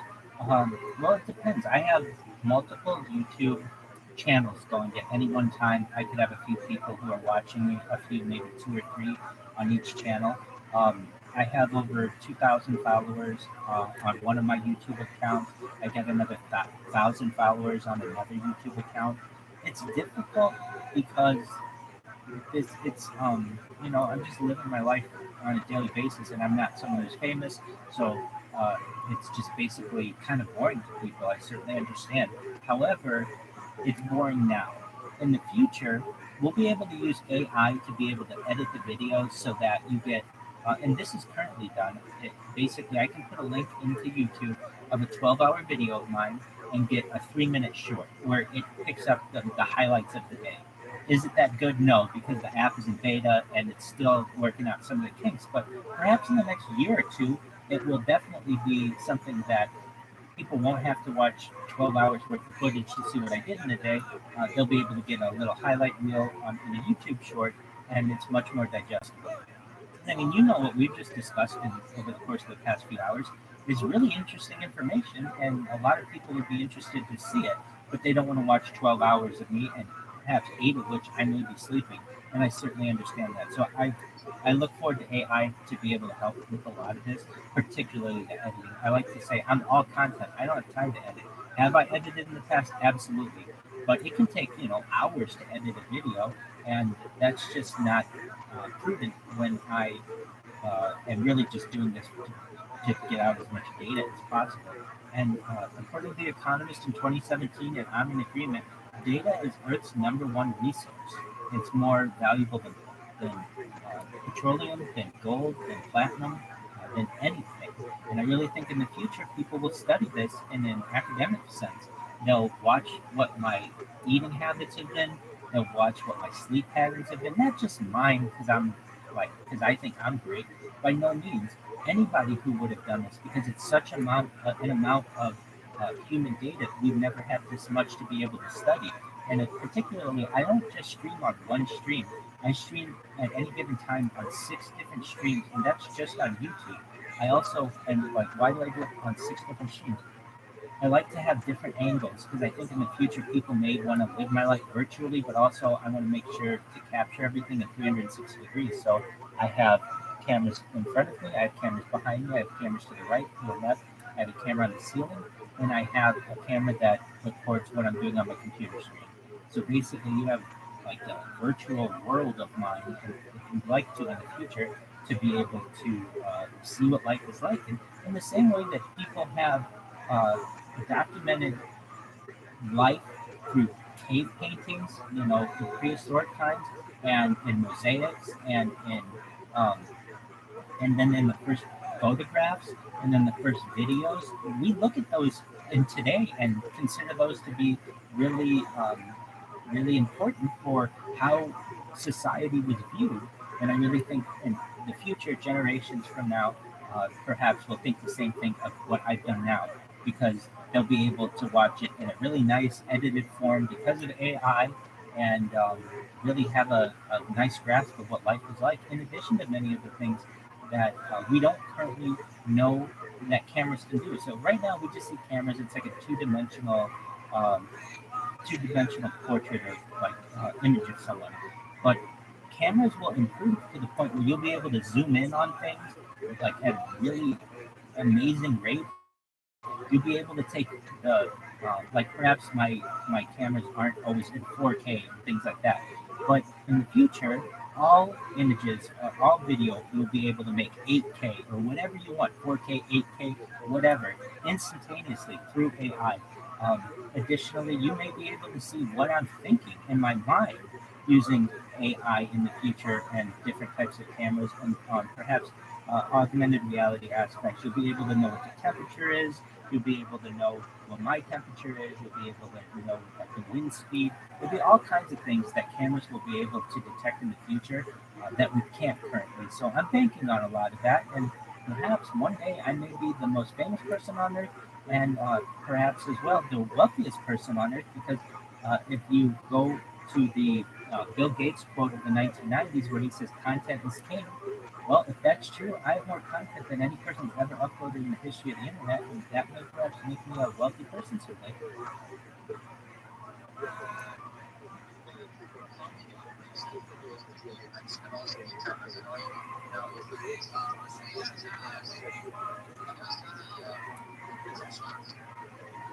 Can you repeat the first part of your question?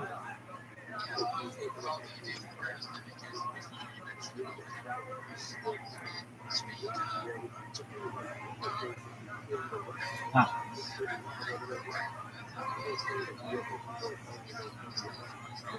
well, yeah, so this has my consent.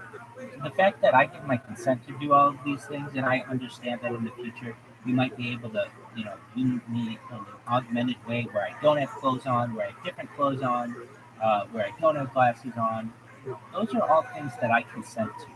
But when I'm having a conversation with a friend, even just on the street, that's between us. I don't necessarily think that Big Brother or the police need to know what's going on there. But with um, the declassification of everything that happened with the prison program and Edward Snowden, I've learned that we don't have privacy. That it really doesn't exist. So instead of kind of hiding like many people do and try to stay as private as possible, I've I've done the opposite and said, you know what, I'm just going to give you my consent to be able to peer into my life as much as you want. But the way that I see the difference is you have my consent to do this. It's not necessarily being spied on by some kind of third party where I haven't given them my consent. I hope that answers your question.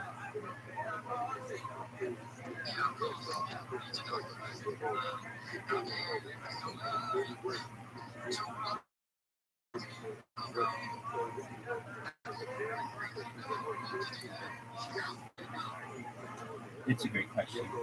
I, at least for the past 2 years, have been celibate, and um, I'm not really interested in girls. I love women. I've had sex with many of them, and um, really had really great relationships with women.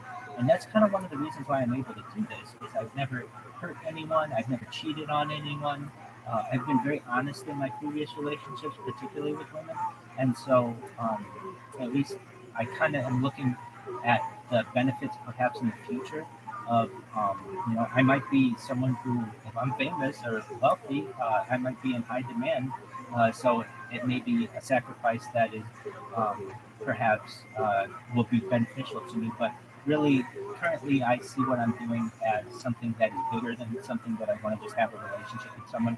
And I understand that even though I can subject the cameras, perhaps someone in the future wouldn't necessarily consent to them. And so I understand if I ever did find someone with whom I fell in love, I would respect their wishes, perhaps. And if they said, look, it's either the cameras or me, so to speak, I might have to make a decision. But I think anyone who really loved me would understand this is part of the life that I live, and would understand that maybe, it's beneficial to the world. and they would understand the bigger plan that I have for this, and that I think that it could be for society. But in answer to your question, I have not been with anyone, at least in the past 2 years, or men, without any family. Let me make that clear. Certainly, and that's not something that that I mean, I think I will, and I discussed this a little bit. I think I will meet a woman someday and we'll have children. That's really when I start to think, would I want to have my kids' lives on video? Um, in fact, the previous space I was on, it's really interesting. The person who was hosting it, I think their name is FADJ.youth, and they told me they were the first person. They said, I think it's really interesting that you stream your life and you're like the Truman Show. They said, I'm very much like the Truman Show myself. I was the first person born on a live stream in 1996, and I thought that was really fascinating too. And it's kind of something that I contemplated in the future. Let's say I found a woman who was, okay with us being. I'm not saying everything in our life has to be on camera in the future. I think that, I would respect her wishes certainly. But if we wanted to have children and such, would we want to have our whole lives on camera? Perhaps, and if we did, we might want to have that moment on camera as well. And a lot of people do this when it comes to their home movies. They just don't publish it for the world. That's the only thing that I think kind of makes this any different, is that I just have no issue with other people viewing it because I think that there's a lot to learn from it.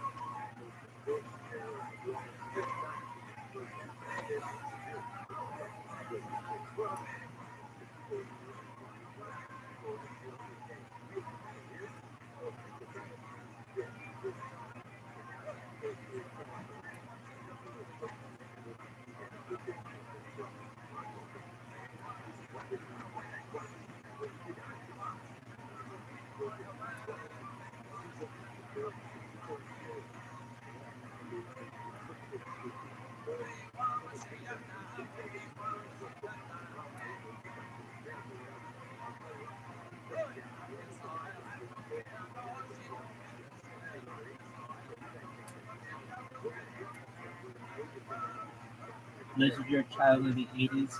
So, what were the first video games on a PC that you played?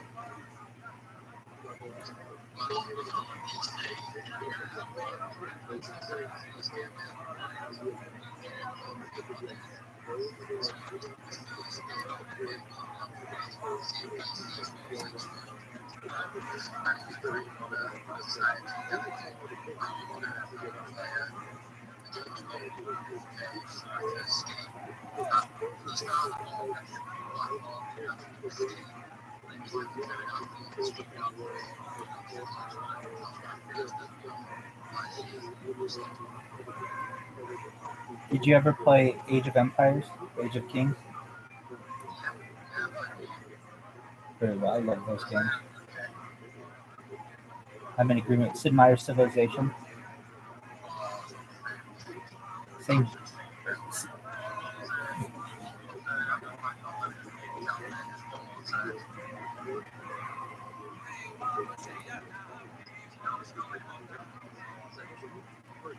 A little bit that like he's like obsessed with nuclear weapons.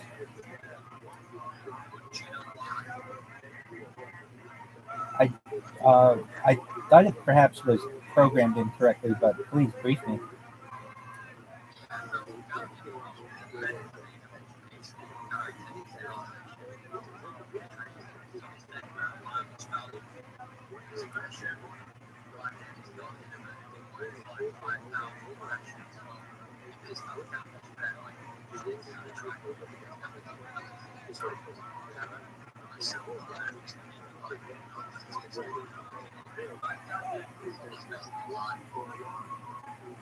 That is consistent with what I knew it to be.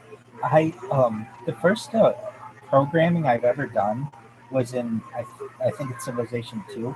So Civilization 2 had this aspect that um, it has global warming as a characteristic of the game, which ruins the game because you'll build up these really great cities, and then global warming will strike near them, and it'll depopulate the city, and eventually the game just becomes unplayable. But if you shut off global warming, the game becomes amazing. I mean, you can play this game for years, and some people do. And so the first ever coding I ever did was changing the it's like the setting that's like global warming enacted is a one, and if you change it to zero, it turns it off. And boy, Civilization 2 becomes amazingly fun. I mean, not that it wasn't a fun game before, but global warming just it ruins the game. And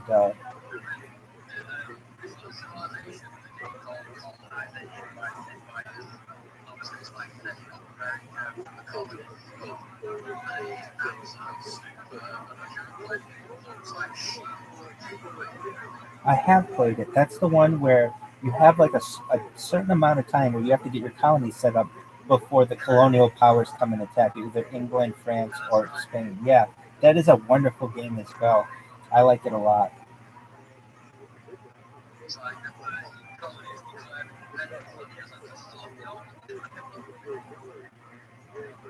Did you ever play Sid Meier's Pirates?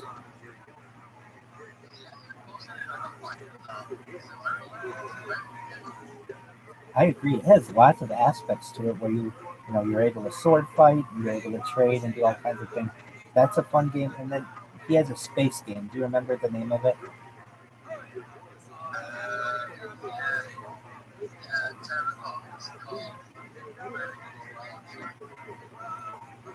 Agreed. Just one moment. I'm gonna look that one up.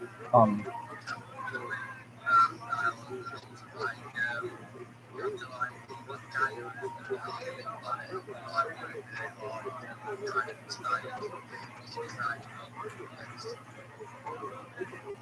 he has Civilization Beyond Earth. It's not that. Civilization, Sid Meier's Starships. To my knowledge, it's like what you said. It had some kind of Latin name.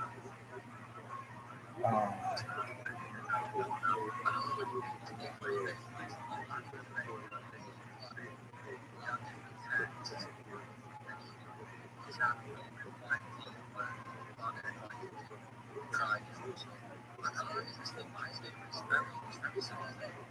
that could be Civilization game in space. And yes, you're right. It may not be a Sid Meier game, but I love those kind of world conquering games. Those are really fun to me.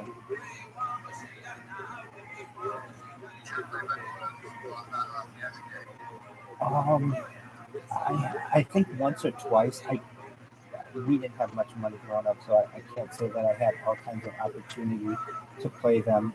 Um, did you enjoy Red Alert?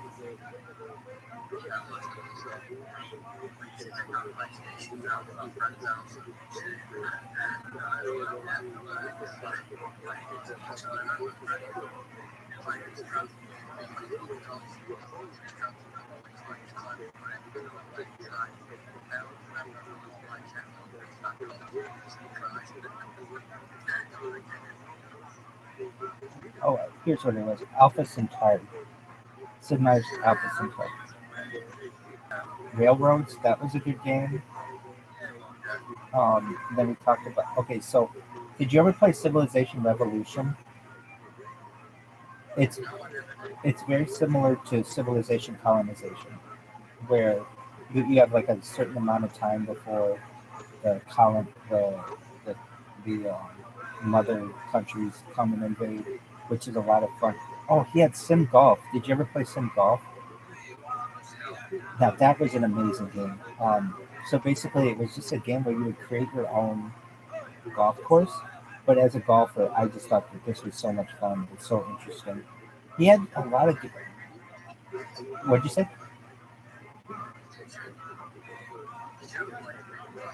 Yes, I did. I loved that game. So, are you talking about the one? I think. Let's see here. I think it was a bullfrog game, and yeah. So the original one. Okay, so there's like theme park tycoon and all those, but the original theme park one I think is still just amazing. Where you could build your own theme park. You could also ride the ride, which I thought was really innovative for a game. That was a phenomenal game.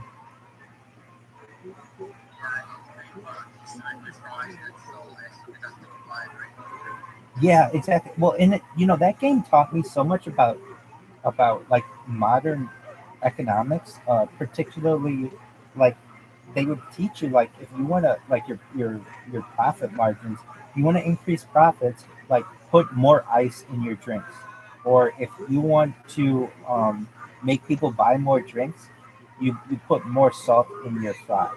And like as a little kid, it made me think like, hey, these corporations might be doing this kind of stuff, and it always made me wonder like why are they putting this, it just made me open up all these questions for me of how corporate governance works, and I really learned that from that video game, which my parents always said you're not going to learn anything from video games, but boy, I learned a lot from them.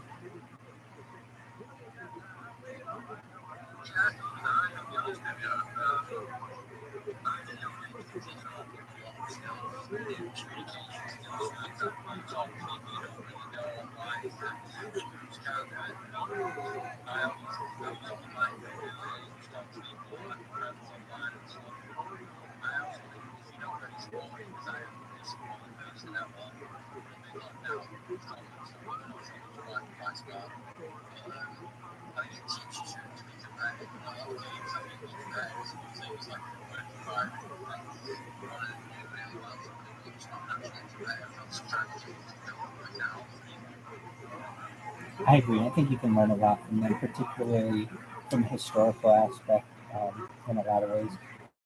Did you ever play the Total War series? Any of the like Rome Total War games? They're amazing. Those games are some of the best games of all time, and I really feel that they don't get enough uh, play, so to speak. I mean, I know, I just think that they're fascinating, but also they're really fun to be able to control armies in real time. Is an amazing aspect of a game.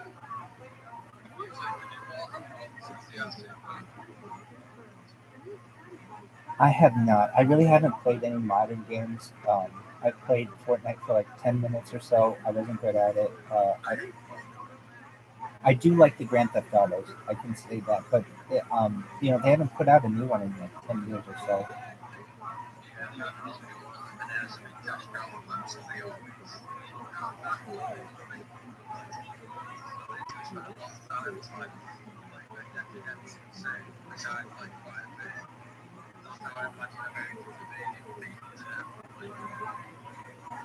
Right. I have not played that game. I do know quite a bit about it though, and how big its world is. And Rockstar does a really great job on those games, and I understand why they're cash cows. Have you heard rumors of where the new uh, uh, Grand Theft Auto is going to be?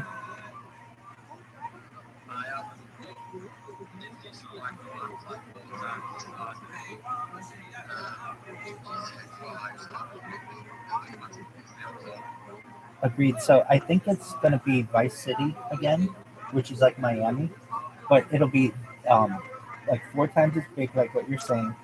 Additionally, it it will be like you'll be running a lot of missions in planes to Colombia. So you're going to be like a drug smuggler in some aspects of it. Which do I know this for a fact? No, I've seen some leaks about it though, and a lot of the artwork that I've seen leaked from it looks very Vice City-ish. If you're familiar with what Vice City was.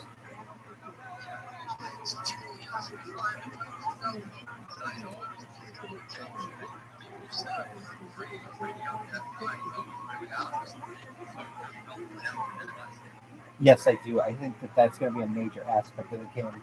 So flying from Miami to like across the Caribbean to Colombia, making a like landing on a not even an airport, but like an airstrip in like the rainforest, basically, getting your cocaine, or perhaps and then like flying the vehicle the plane back to the United States. I think would be a major part of it. I think from what I've read, drug smuggling was going to be a really it wasn't just going to be like a side mission. It was going to be part of the primary um, the primary storyline. So if that's true, yeah, I really do. So they probably have to improve the, the controllability of the planes. But yeah, I think that that's going to be a major part of it.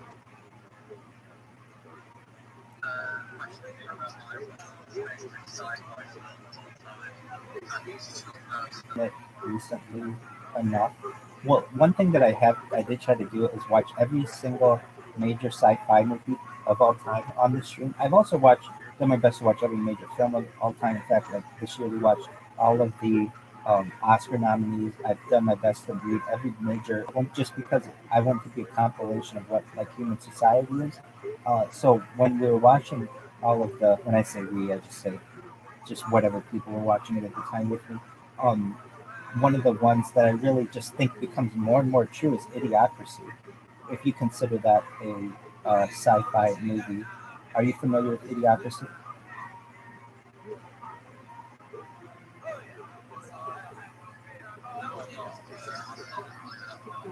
So it's essentially a film set 400 years in advance, um, in the future, where you have like what society has. That yes, exactly. And so I just think that that's a really interesting take on society. I don't know if it's my necessarily my favorite. You know, and so if I would say Dune is very good. I would say Planet of the Apes can be, depending on which one, is really good. Blade Runner is very good. Um, to choose, even like Terminator is very good. I mean, that's like sci-fi. 2001: A Space Odyssey, I think, is quite interesting, particularly for when it was made. For me to choose one, it's like choosing between children. I really think the Back to the Futures are really good, including Back to the Future 2. I think there are a lot of things in Back to the Future 2 that are pretty accurate with how society has gone, including the Cubs winning the World Series. Um, so I would say if I had to choose one, just because I think it's such an amazing commentary on society.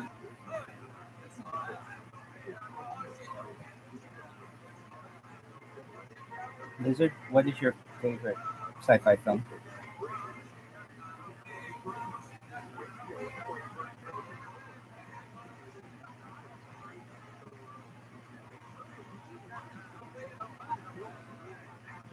Lizard, can you hear me?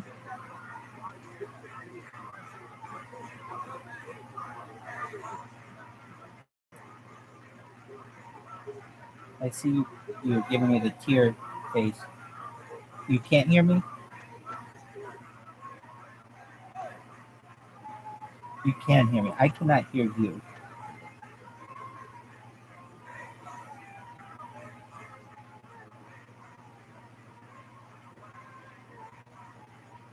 Lizard, are you speaking?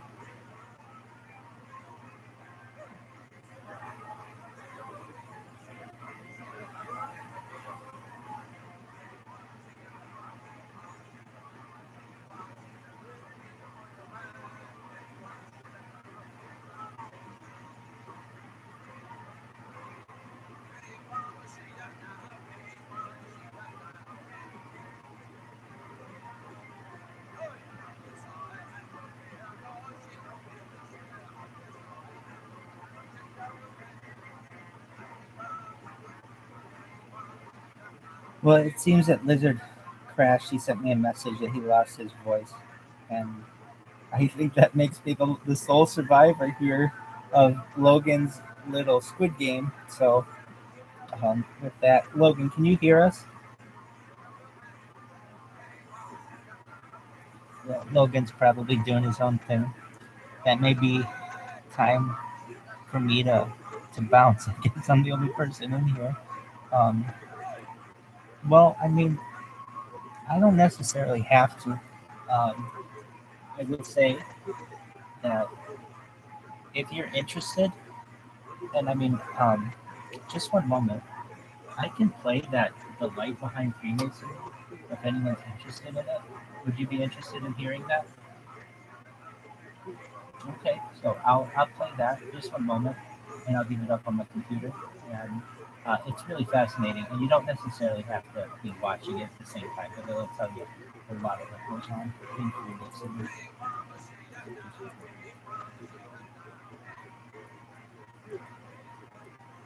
And maybe, just maybe, Logan might come back on and share his wonderful personality. So this is called Freemasonry, The Light Behind Masonry. It's by Bill Snow and Ian Bowen. And he's quite a character. When I say that, like, I don't know anybody who's been rich and been Mormon. He's all kinds of things. But here he's going to tell you a bunch of the secrets. I guess they're not secrets now. He's disclosed them. Just a moment.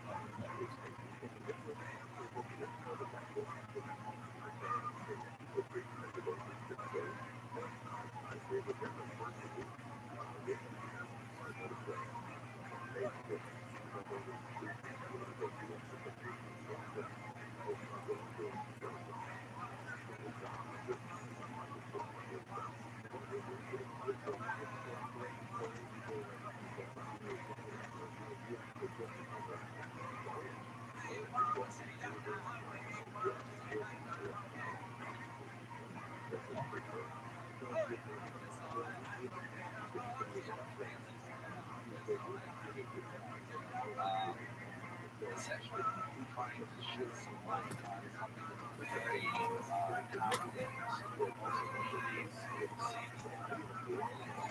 Some cases not so. That's a big swallowed out alarms. Most people understand it's a secret society. What they keep it secret. And it's a secret. Trying to expose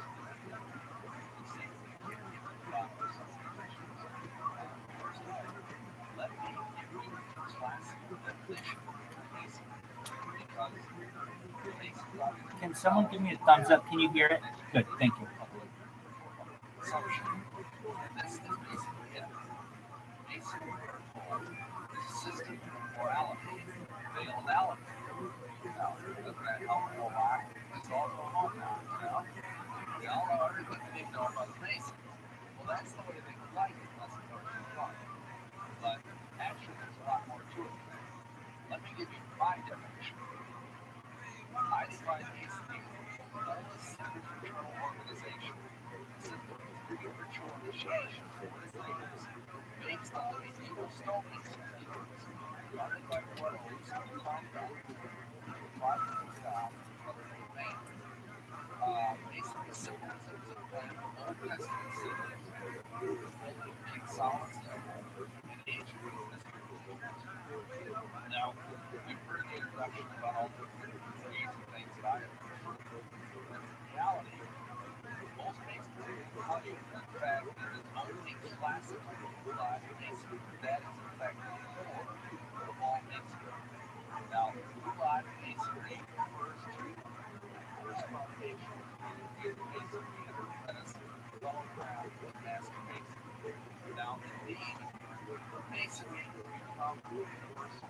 It's in virtually every country of the world, even now I believe in Russia. And just to illustrate this briefly, this is a stamp that someone was handed from California. I'm not sure what California is, but it's somewhere in French. And if you look up there, you'll see it says 125th anniversary of the President of Masonry in this country. You'll notice many Masonic symbols on there. The one that I want to draw your attention to, though, is here's the square foot of Masonry. And of course, inside of it, instead of using the letter G that we're accustomed to, we have a bright red pentagram. That's going to be very important. Now, what needs to be understood is that we ran a lot into religion, but yet after the American Revolution, it was determined that each state would have its own autonomy to ran lives. So every state would more or less its own jurisdiction. And so here, for example, you have the Grand Lot of Indiana. Now, the fundamental structure of Masonry is rather complex once you get past those first few grades.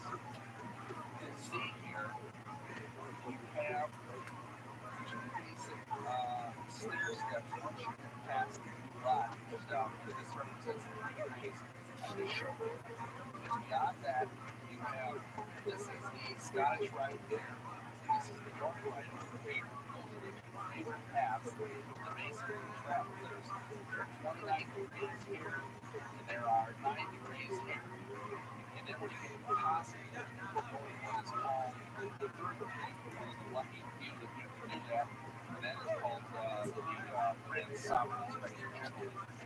Additionally, basically has what we call auxiliary or adopted bodies. And those are under the arms. The best known of those are the shrines. And then you also have things like the Victoria, Nicolay, Ringo, All Seekers of Lebanon, Daughters of the Nile, and so on. Now, all of these together make up what is traditionally thought to be classical American Masonry. Now, suppose you wanted to be a Mason. This is something I'm not recommending, of course, but if you do, some of these bumper stickers that say, "Read one aspect." The tradition is that you have to aspect. Masons do not leave activity. But yet, on the other hand, they are today because, frankly, Masonry is members' facts. I wish I could tell you this because my neighbor Bible speaking America and then Masons everywhere is falling on their faces struggling before God. And to a certain extent, that is happening, praise God. But I think it's more to the cable TV, the more mundane reason. Because frankly, there are better things most people have to do today than sit in the lodge somewhere unless there's something compelling, either political or social impact. Or you want to be a Mason, you're probably not going to bother you because, quite frankly, a lot of it is better than and so basically, it's Rabbi my amazing article in it that between the 1960s and the present day, Mason is divided 4.5 million members down to 2.5 million members. Now that's pretty catastrophic. It's almost a 50% drop. But, you know, they're working now harder to get members. That's why now you can see more bumper stickers, more billboards, more ads. Even though technically they're not supposed to say it's so you're supposed to ask the Mason. Now once you ask that Mason, there's a process that you're supposed to go through. What will happen is that Mason will go and present your petition to Rob. They will send out a committee. That committee will meet with you and interview you. And there are certain requirements to be a Mason. This might sound self-evident. You can't be a woman. You can't be a madman, old man in his dotage, a young man, underage, or a fool. So if you're any of those things, I'm sorry you can't be Mason. You're supposed to some sort of job. And then finally, the other thing they require is that you have to have the financial wherewithal to be able to go to degrees and everything like that. Because we were saying the poverty level here that they probably would not recommend you join because like when I went to the lodge, it cost me about $150 to a degree, and that was in 1975. So I don't know what it would be today, but I'm sure it's more. Now, once one of the requirements I mentioned, you have to be a man pre-born of 54 development minutes. Now notice that pre-born that was used for a long time, for 150 years, to keep black men out of the lot. Because so when you were an American black person, you were descended from slaves. And so you have to look at the late 1980s when the civil rights, legislation started heating up. There were no black Masons. They had their own separate traditional branch of Masonry. It was called Hall Masonry. And Prince Hall Masonry, of course, was sort of the old Jim Crow days where they were told that 7 people schools. And of course, the schools the black people went to got it right. The schools the white kids went to. Similarly, Prince Hall Masonry is much smaller. It's not as wealthy, but they do have all the degrees. Everything you see up on this board is part of also Prince Hall Masonry. Unfortunately, the same problems exist that Prince Hall Masonry exist in Grand Rapids. Okay, so let's say you interview your committee and if you have this committee report, then they go back and they tell the lodge what they think. The whole lodge votes. They have a ballot box, white squares, and black balls. They use one of these black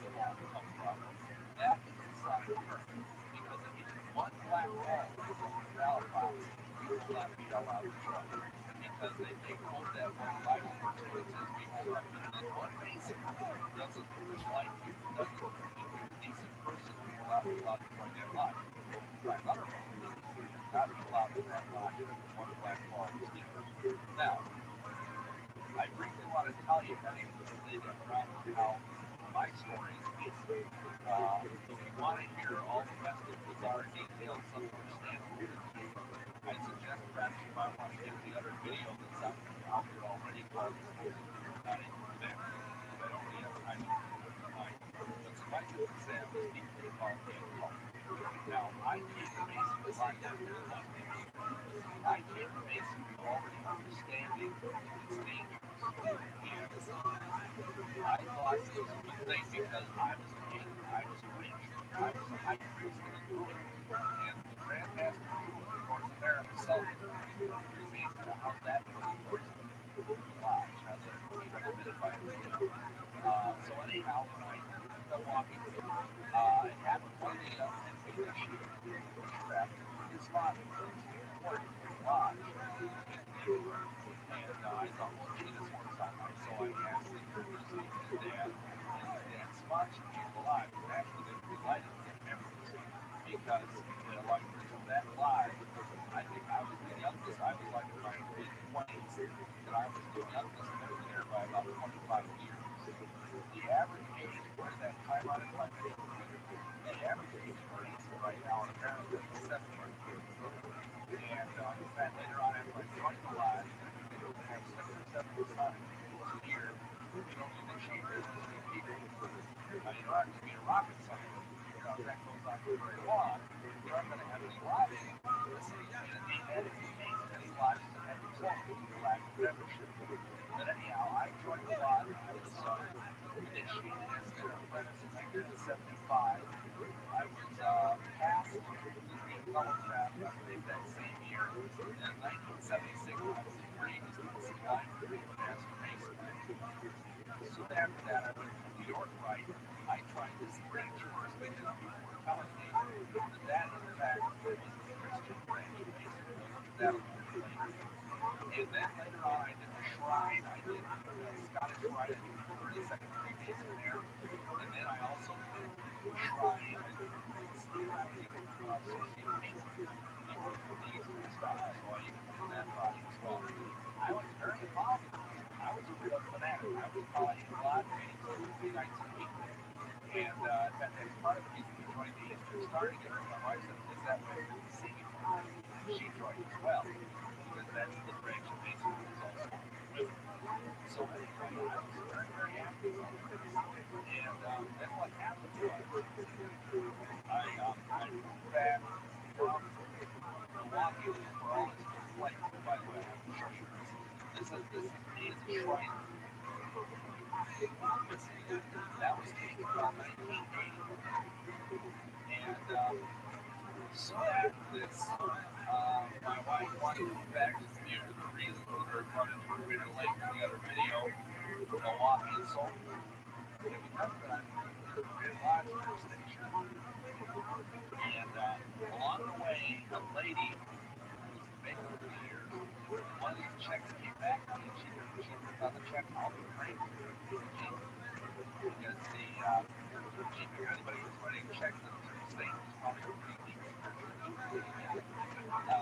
Anyway, so here I was being great for a year.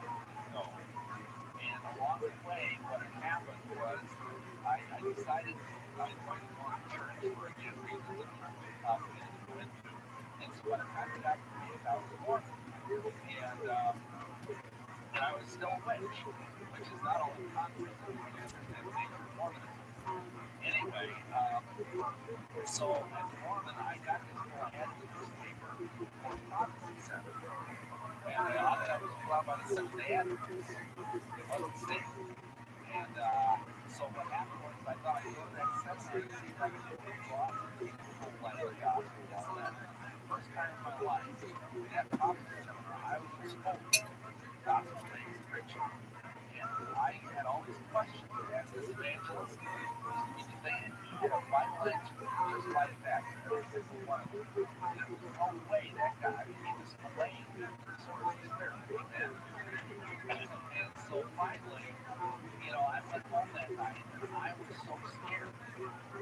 All I had to do was leave before Jesus Christ and be saved. And I could be ready to be that easy. And I fast and I pray and see other churches believe in some spiritual dilemma that you're supposed to fast and pray. Just not fast in Christ's name. And supposedly, if you are being told things that are not true, the Holy Spirit is